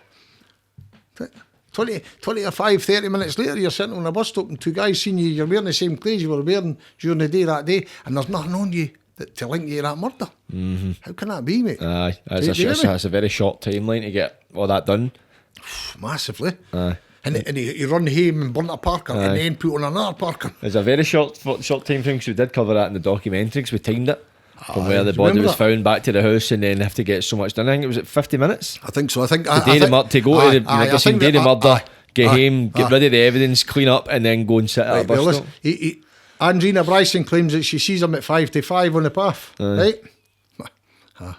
I'm laughing when I say Andrina Bryson because someone else, right? But, she sees him, Luke Mitchell, she sees at 5 to 5 or just before 5, right? At the top of Rowan Dyke's path, East Houses. Then he's seen just before 6 on New Battle Road at the bus stop, right, by name, which is a positive identification because they people know him. And one spoke to him, I think, to say that, and they know him from school. So it's a positive ID. There's no arguments. He was there. He's there at, say, 6, right? And he's here just before 5, so he's got roughly 2 miles as a crow flies. Maybe longer if you walk it, right? So you've got an hour to walk that distance with your girlfriend arguing with her. Then arguing over you've got a new girlfriend, but she's delighted to go and see him, she loves him, but he's got another girlfriend somewhere, so that's why he killed her. Even the judge says, I can't find out why. I can't find a motive, and I don't know why you've killed this girl. However, I have no doubt in my mind that smoking cannabis resin led to this, I'm laughing, led to the psychosis that killed Jodi Jones. He was describing her fucking brother, Jordan, right? So he's got an hour. Back to the time limit, he's got an hour to travel for East Houses, down Rowan Dyke's path. I didn't believe that she was took that path, but we're going with police narrative, eh? So you go down Rowan Dyke's path, you're arguing with your 14-year-old boyfriend. He takes you over a V in the wall, he beats you, punches you, drags you, ragdolls you, strips you, mutilates your body. Like after he chops her and strangles her and batters her, and at the end he goes to town after she did. And then you've got to get home and get rid of every forensic link to that murder, and then go out playing with your pals, all within an hour. How can that you can't do it? I know, if a seasoned veteran of murder could struggle to do that. Do you get me? On top of it, it's a mad fucking time frame how they're trying to put all this together. And they had to do it to fit their narrative. Does that make sense? Aye, no, 100%. They had to make it that time. Was it that time? And nobody knows. Genuinely, listen, nobody knows, because they never tested the body, never rigor mortis and this and this. They never done nothing. They never invest. Only my opinion again, but this, listen, 20 years I've been this, Jordan. And all trolls will shout at you and all that. And some of the trolls, by the way, kind more details over this case than me, I'll ever know. I didn't want to know all the... See your blogs and all that, brilliant. See the details on it, fantastic. But that's not going to help Luke Mitchell. And it's not going to help me smash the case. I kind of what I'm doing, You know, 100%. I would be smiles on my face when I say that, Do you know what I mean? Finding out fucking what time he went up there, and it was 2 minutes past 6 instead of 5:26 now. What's that? Didn't right. The time frame, it can't happen. The people I tell you, I can't even listen again. I've taken people into that wood one time and I told them, like, listen, this is where it happened, blah, blah, blah. Come on. And the guy's doing life now. But serious criminals, no, like violent, heavy criminals that chop you up, stab you, slash, and get away, burn cars and no leave a trace. And when you tell them the story, they're keep like you're half, mate. They're hunters, they know the woods. See the woods where they were found? Guys were training pit bull terriers in there for years, inside the woods, and nobody ever bothered them. They had pit bulls singing for trees and all that, because they're that secluded, and do you get me? You could do it. And you're telling these people who know these woods how to get in and out without being traced by game, and you're telling them you've got an hour to do it from there to there. Oh, no chance. No chance, mate. Now, she might have been killed later, or she might have been killed earlier, but that's the police narrative. See, for years I tried to find out another way. Did Luke Mitchell do it? Could he have done it like this? But then you've got a positive sign at 6, so you've only... Where has he got the time? Do you get it? 100%. And then I say, could it be later? Could it have been 8 o'clock instead of this? It never happens. Just never happened. 100%. Mine, so, see to fast forward to like kind of present day, somebody asked a question regarding comments you made regarding the latest KC and solicitor have walked away, that the KC said they couldn't find grounds for a judicial review, and apart after everything said about production has been destroyed, no law was broken. So that's comments you've made somebody asked. Okay, right, elaborate on it. Right, I'll do. People are all concerned about Turnbull and his wife. Rightly so, by the way. So for anybody that's watching, the wife is Lord Advocate. So the wife of the prosecutor of the case at the time has, unless you probably tell the audience Alan Turnbull, who prosecuted Luke Mitchell, right? Is married to Dorothy Bain, who's the Lord Advocate. She's current Lord Advocate? Now. Right now. Dorothy Bain now. She's the Lord Advocate who's in charge of the Crown Office, who gave permission to destroy everything. So I'm not saying she signed anything, but her office destroyed all these productions that would have protected her husband. Now, I'll go on record as saying this, and I'm in about Turnbull and that, right? People within Luke Mitchell's group, supporters, call them what you want, I don't know, campaigners, they think everybody should be brought to justice, and rightly so, by the way. I agree with what they're saying, but it's never happening. There's no danger in a million years anybody's getting Alan Turnbull held to account. It's not happening. He's a High Court judge. Turnbull family in that court run it. They're the most powerful people in the country. They're not elected politicians. They're right. So his wife is involved in Luke Mitchell's case. That's a clear breach of conflict of interest. Anybody can see that. She also flew to America, by the way, and spoke to Americans about no prosecuting the Lockerbie bomb maker. America have now charged a guy for making a bomb for Lockerbie, but Scotland's not going to do it. She's made the decision. But that decision, I'm not saying it's the right decision, wrong decision, I don't know, that's not my business. But she's making a decision, a serious decision here, that protects her husband's conviction, right? She should have nothing to do with Alan McGrath or Lockerbie then, and she should have nothing whatsoever to do with Luke Mitchell, right? Nothing. Now, the thing where I'm trying to think of a good way to say this without causing him trouble and me trouble, right? Roddy Dunlop's accused the KC, right? And his establishment. The big argument now is, I believe he's walked away because Luke Mitchell's group didn't want Roddy Dunlop as a QC because he's the establishment, right? And fair enough, I agree with it. He is the establishment. His dad's a High Court judge, I think a High Court judge, and publicly educated in Glasgow University. Right? He's now the leader of the faculty advocates, right? So he is the establishment. Do I think Roddy Dunlop would ever pursue Alan Turnbull through the courts to make it? Never. Never. It's not happening. Now, they people sitting, but he done this and that. Okay, listen, I understand that, but sometimes you have to face up to reality, mate. You're not getting Alan Turnbull into court. and you're not getting them pulled over the coals for the Parker, the S's. Do you know what I mean? You know, he won a court case. That's it. Finished. They think Roddy Dunlop, cause he'll no pursue Alan Timble. Do you know what I mean? And then in between times, it was my fault. I take pure responsibility for this.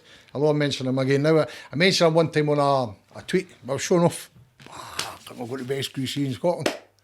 And then all your trolls, eh? And it's not just your trolls, you're a prick fucking trying to help Luke Mitchell. You've also Luke Mitchell supporters.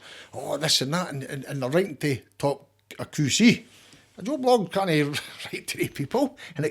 So he's getting bombarded with that, and so that's where I think it is. So just kind of step back, and gets the trolling's played a big part in it as well. I think so. Rather than the case, I think like, there's no hope in the case. It's more just there's too much heat attached to it. What happened was when I come here today, I texted somebody and asked him for an update. Is he still involved? And I need to know this, and I never got an answer to any of the two questions. So I just leave it. Listen to this. But here's the when it came back. Roddy Dunlop says he didn't rate a judicial review. The chances of a judicial review about the destruction of productions. And the word, I think he says you would have to establish that they acted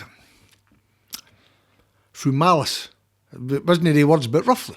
You know, they acted purposely to act unlawful. And he didn't believe that they could ever establish it. Now, okay,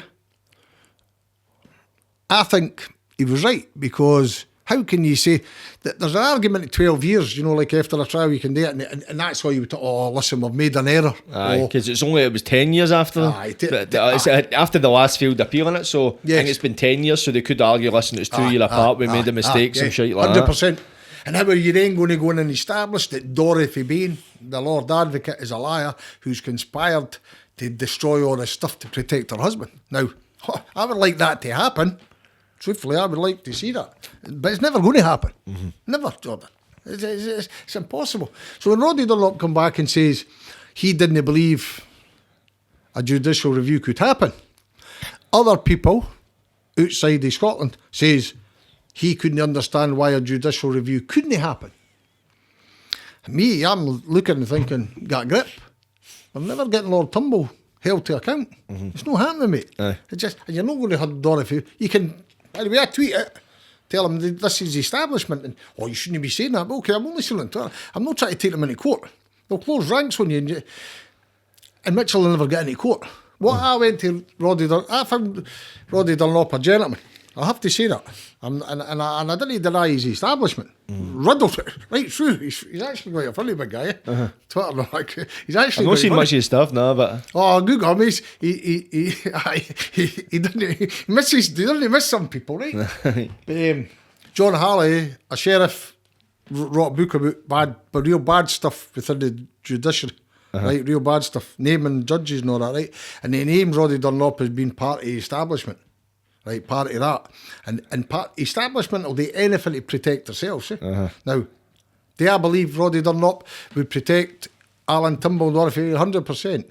When Dorothy Bain got appointed the Lord Advocate, he was saying, she's a woman of great integrity. But they all went to the same public school. And they think they've all got... Joanna Cherry says the same, Dorothy Bain, a woman of integrity. She's no fucking showing integrity up to now. She's in America talking about cases, her husband's involved, Mitchell.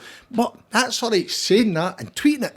But you're never taking them into court. Nah, I know. You're taking it into court against him, in front of him. I was going to say, you're liable fucking be walking down the street. You never fucking set a handcuff yourself, man. So that was part of our fault. I don't believe that. So that was more behind the scenes stuff rather than. What?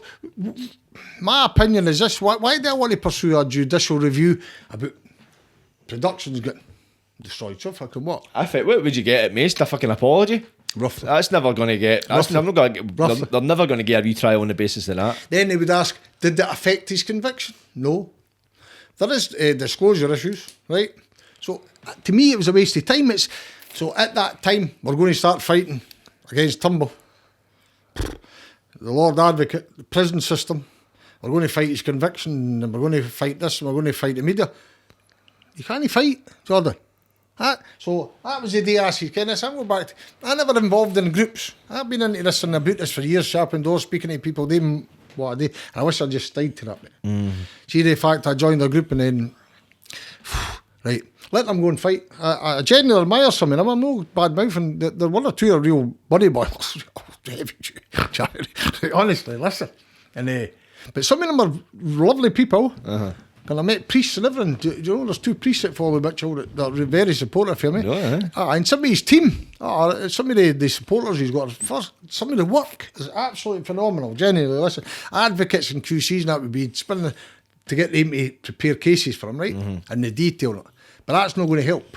And they do not, none of them have any idea how to fight in a court.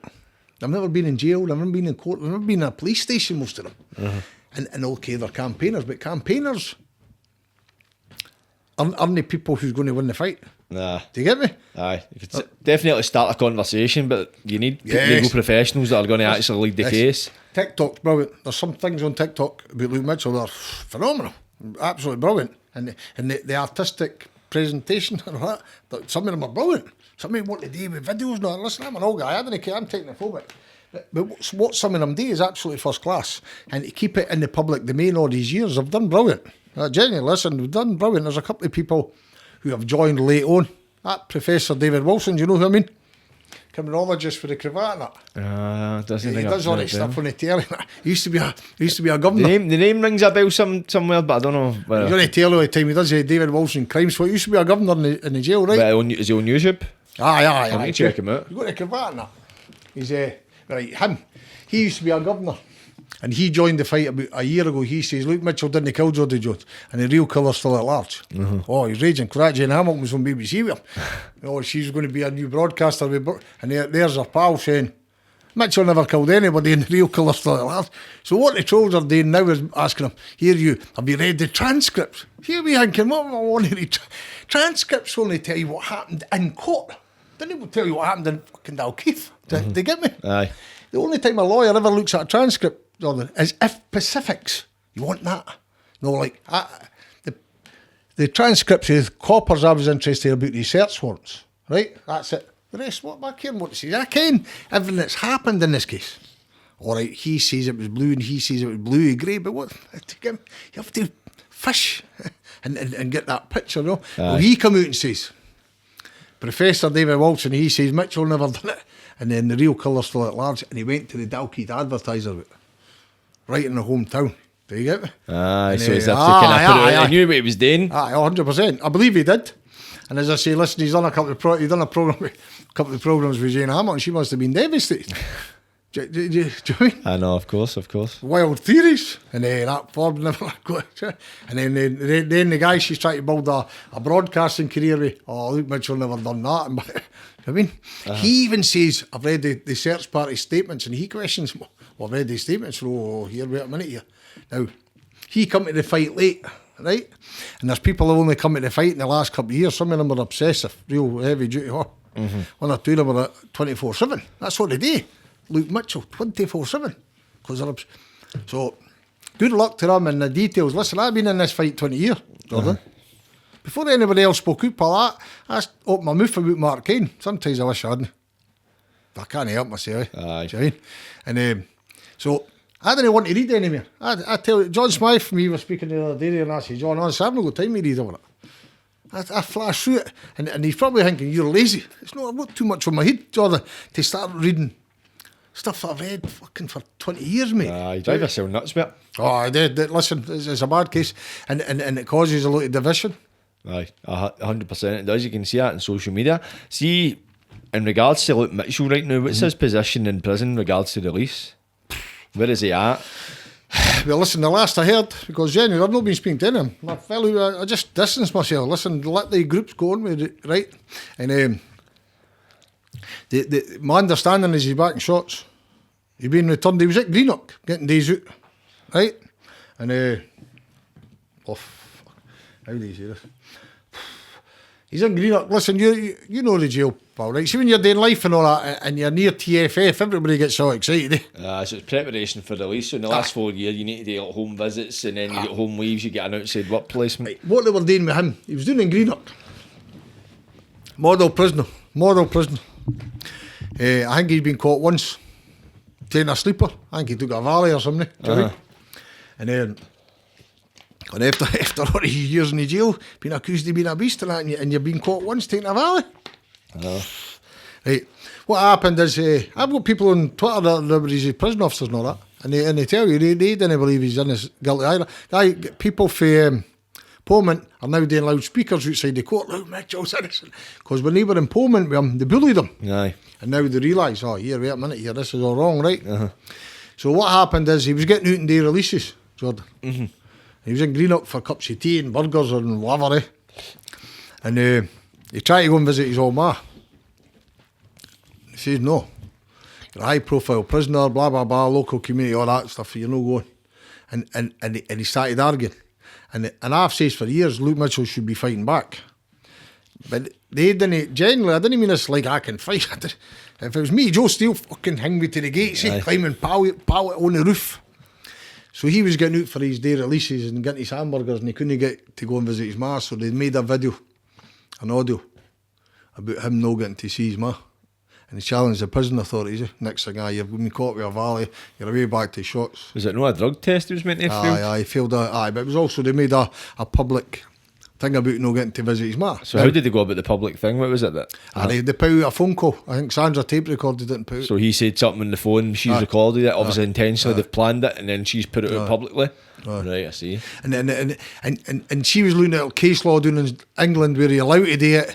Scotland saying, no, you're not allowed to do it, or words to that effect. Me personally, listen, that a lifer that both me and you know, I'm not want to put him in the frame because he's got enough on his plate, right? And he trolls.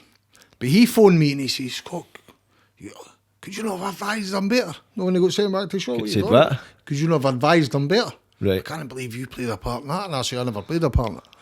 Because I know what they do. See, when you're listen, prison officers play mind games with you. Anybody who's been in prison knows that. Especially in the tap ends, you hear the screws, they're a lot fucking more brutal because they know they can get away with it, because the minute you step out of line, both you're out. Well, he's now come to his end of his sentence. He's getting a day out and he's getting a wee cup of tea and a hammer. So they're playing mind games with him. They wanted to see how he's going to react. That's exactly that. Do you get me? They're pushing his buttons. And instead of... See, genuinely, I'll tell you right now, if I knew Luke Mitchell had been out, and I knew he was getting a cup of tea and I didn't know the extent...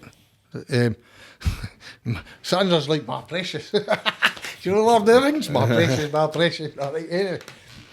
I would have went and picked him up at Greenock, and I would have taken him somewhere in Scotland, like the High Court or wherever, and done a Joe Steele. Do you get me? He would have got return to shots. But at least he would got return to shots for something. He's been returned to shots, and I think probably this is set back maybe 3 or 4 years. Right, not well. Well, maybe 5. Listen, I didn't want to be pessimistic. Well, these things do that. They set you back a fair bit of time. And because he's challenged the prison authorities, he's challenging Screws. I want to challenge his conviction, find the killer. I'm not Lord Tumble. Listen, I can't emphasise that enough. And I'll say it again, Roddy Dunlop, I found him to be genuine. And Roddy Dunlop actually says to me,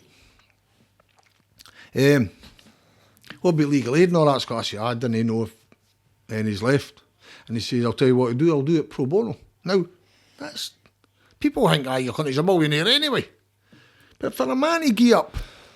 Listen, I didn't know what a QC we charge nowadays, but it'll be $2,000 for a consultation, Maybe $3,000. It's a lot of money. To speak to Roddy Dunlop and get advice and all that, probably $3,000-4,000 just for a consultation. So the fact that he offered that, look, so I'll do this pro bono. If you don't get legal aid was granted. Because he would write a letter to the legal aid board and says, this is imperative that I get to read this. And because of the power of him, legal aid board's not going to... I don't know how you listen. You go back to the legal aid board with a good argument and you get your money. Normally, somebody like him writing an argument to the legal aid board, he would get the money. So he got legal aid, but he offered to do it for nothing. To me, that in itself, volumes, right? And he took... And again, listen, I didn't apologise to him because I only ever apologised to somebody's face, but I should never have mentioned his name, Jordan. That's the truth, me. I done it, sorry, like a boast. Fuck it, do you know what I mean? We'll put together a team. And we'll go to best QC and I should have just shut my mouth, mate. And, but listen, painted a target on his back. But listen, he's a big man. He's not caring about trolls and that, but still puts it there, to let you know about trolls, mate. When I wrote that book, my proofreader, I'm dyslexic, so my writing's all over the place. My proofreader stays in Canada, right? And one of my trolls went on Facebook and found a woman with similar name, the woman's auntie. So my proofreader's auntie is in Canada, the two of them are in Canada. And one of my trolls started writing to her work in Canada to tell her that she was proofreading for a fucking murderer and she shouldn't be working. Thankfully, the woman is a director of a charity and she's powerful. She knows somebody's going to get sacked because of some troll sitting in a back bedroom. But that's how far they were going. You get me? To Canada. Canada, Steph Hall, I'm going to name her. I'll tell you quick. Steph Hall married a man. And there's a lot of this women go about prisons to look for a husband. Steph Hall married a guy called Simon Hall. Simon Hall raped and murdered an old age pensioner, right? And claimed he was innocent. She fell in love with him. One of the campaigners. Went to jail, married him. Oh, I love him and all that shit, right? And allegedly, people say he never done it, but allegedly, after it, they terrorised the victim's family for years.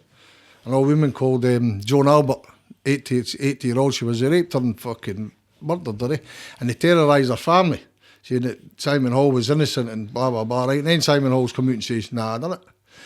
The woman that married him, Steph Hall, listened to his confession, but didn't he then tell everybody he was guilty, right? But he's telling her over the phone at night, oh, I done this and done that. For whatever. I've got my own thing on it, right? And then he talked to himself, right? Simon Hall kills himself after he confesses. Some people say he never confessed. I don't know the case that well, and I'm not wanting to know the case. Because he then confesses and kills herself, it's left her devastated. She married a murderer and a rapist, telling everybody for years he was innocent and all that, right? And now everybody's guilty. Everybody.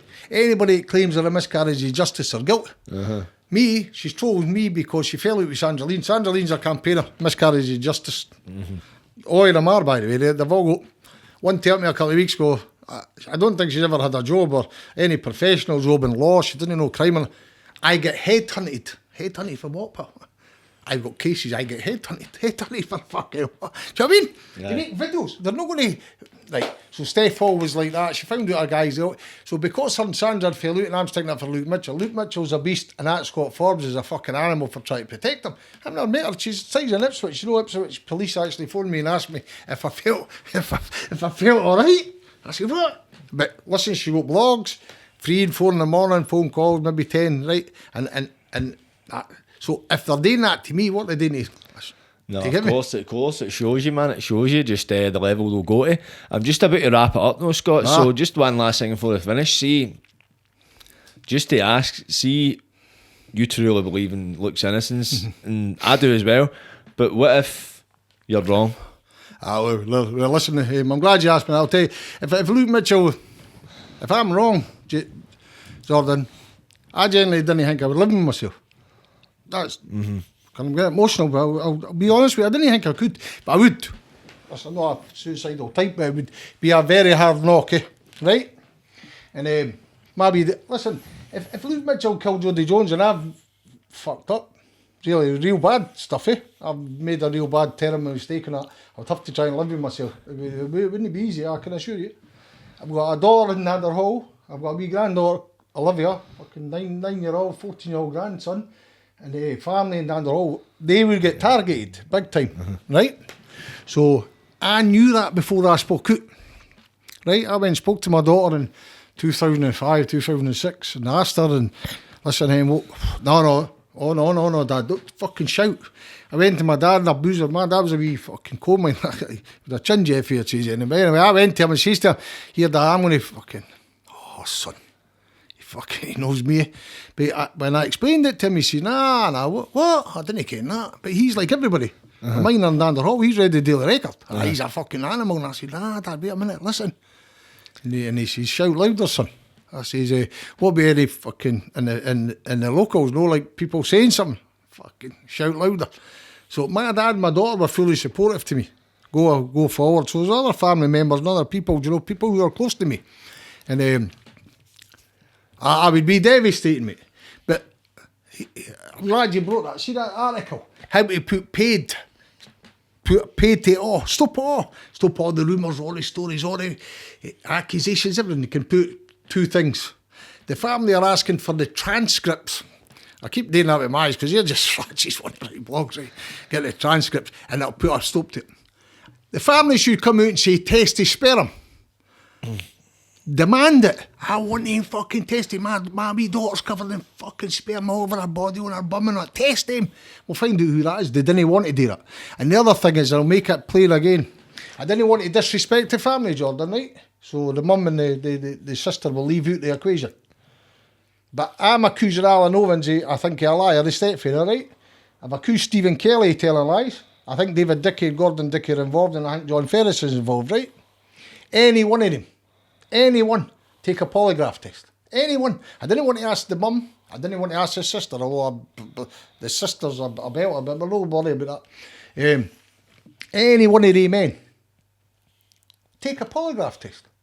And if you pass, I'm fucked. I'm finished. I'll sit in my back bedroom, greet and smoke ash the rest of my life, and you'll never see me, do you know what I mean? I'll turn my social media off, and I'll never mention Mitchell again.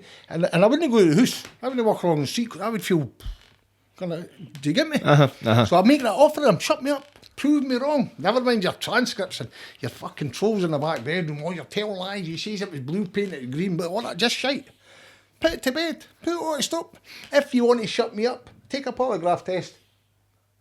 And if I'm wrong, then, Jordan, I'm no wrong, mate. I know that sounds, people say you're a big idiot, but no, listen, you can read all the books in the world you want, you know that, eh? Well, you're an educated man and you're clever and you're into arts. And the best education you'll ever had is when you've been round about people, prisons or wherever. That's the best education, eh? So I've read enough on this case for anybody. Again, John Smythe and Sangelina, and I can't compete with the people for details. I did, but I didn't want to. But none of them have done what I've done. I know the people that are involved in this case. I know them. I know their backgrounds, how they live, everything. I've walked it, I've timed it, been in fields, I know how. And I'm confident that Luke Mitchell did not kill Jodi Jones. Listen, there's mistakes being made and people listen to it. So, if I'm wrong, I'm finished. As a person, I think I would be finished, right? I would be devastated, obviously. Listen, I've opened my mouth and he done this and I've made accusations and I've thought about 100 times. If it comes on top, so, okay. I'll have to accept that. But genuinely, it's not going to happen. Mm-hmm. It's not going to happen. Mm-hmm. Mm-hmm. I like Stephen Kelly to take a lie detector. I know. I would love the people that have done it. Because as I say, it's like, if you are innocent, take a lie detector and then exonerate yourself and shut you up, as you say, because you're the one that's making the most noise. So if that's an opportunity to shut you up, then the offer's on the table. But listen, I'm not going to... I've defended Angelina, I followed with and all that. And even the trolls, some of the trolls are good and all that, and they work today and listen, they're passionate, whatever. Nobody's done the work I've done, Jordan, in this case. Mm-hmm. See all your blogs and all your Sandra and that before. Nobody really... Listen, everybody listened to them, and they were all polite, and it just floats along. When I come along, fuck you, I'm shouting. Do you know what I mean? I've watched this for years. The bully Sandra as well. Joe Jones turned up at Sandra's door, bladed up and tell her you do this and all that. And I've been watching all this polite stuff, talking code. What do you mean? Oh, we don't call Joe by name, we call him. Fuck off, right? So they didn't like you, you're an individual. So I shouted louder purposely. I'm inviting them to take me to court. I've done it for day one. Take me into court for slander or... Aye. Come on, we're all going to the dock, eh? Do you get me? Aye. Cross-examination would be funny, but so I done it purposely. I never set out with no plan. But I came up with name and I'm shouting and naming him. Uh-huh. You get me? Aye. I want to do that. I want to rattle their cages. I'm laughing. I'm going to rattle more cages soon. We've got dates and people helping me. Excuse me, do you mind talking? We're in Dalkeith for a couple of weeks real quick. What's happening? And people who should be really unfriendly to me. Right? Hello, nice to meet you. They couldn't have been any nicer. I can't name them for reasons right now, sure. And they couldn't have been nicer. And I say, but I understand, and you have to let us think on this, Scott. And I say, aye, okay, very polite. I chap a lot of their doors. Alan Owens, the stepfather, chapped his. I've chapped Dickey, both Dickies, Ferris, do you know? And listen, if I got it wrong, Jordan, I fucked up real big time, pal. I don't think I'll be. Hopefully time will tell, and soon enough. I hope so. Aye, hope so, man. But right, I'm going to wrap that up there, man. But it's been a pleasure having you on again, Scott Forbes. It's a great delve into the case, man. And as you say, we only really scratched the surface last time, and now, and it's like it really does need to see its day in court again. But in the meantime, if anybody wants to get a hold of you on social media, it's Twitter. Twitter. Listen, I'm a Twitter. What's your username on Twitter if you want to shout it out? Mick. Old Mick. AULD Mick. I think I'll tag it in the description down below. My name's on tag. Listen, don't accuse me. You got 5 accounts, Jodi. I didn't care how to do it. See, my daughter didn't show. I'm taking the problem. Me open up 2 accounts and 3 accounts. Nah, just keep it to the one. Keep it simple. Aye, Jeremy. Keep it simple. So, Old Mick, I'll tag it in the description, people, man. But that's been Scott Forbes. Thanks very much for joining me again. Thank you, mate. But that's enough for us, people. Like, subscribe, and don't get wide. Catches.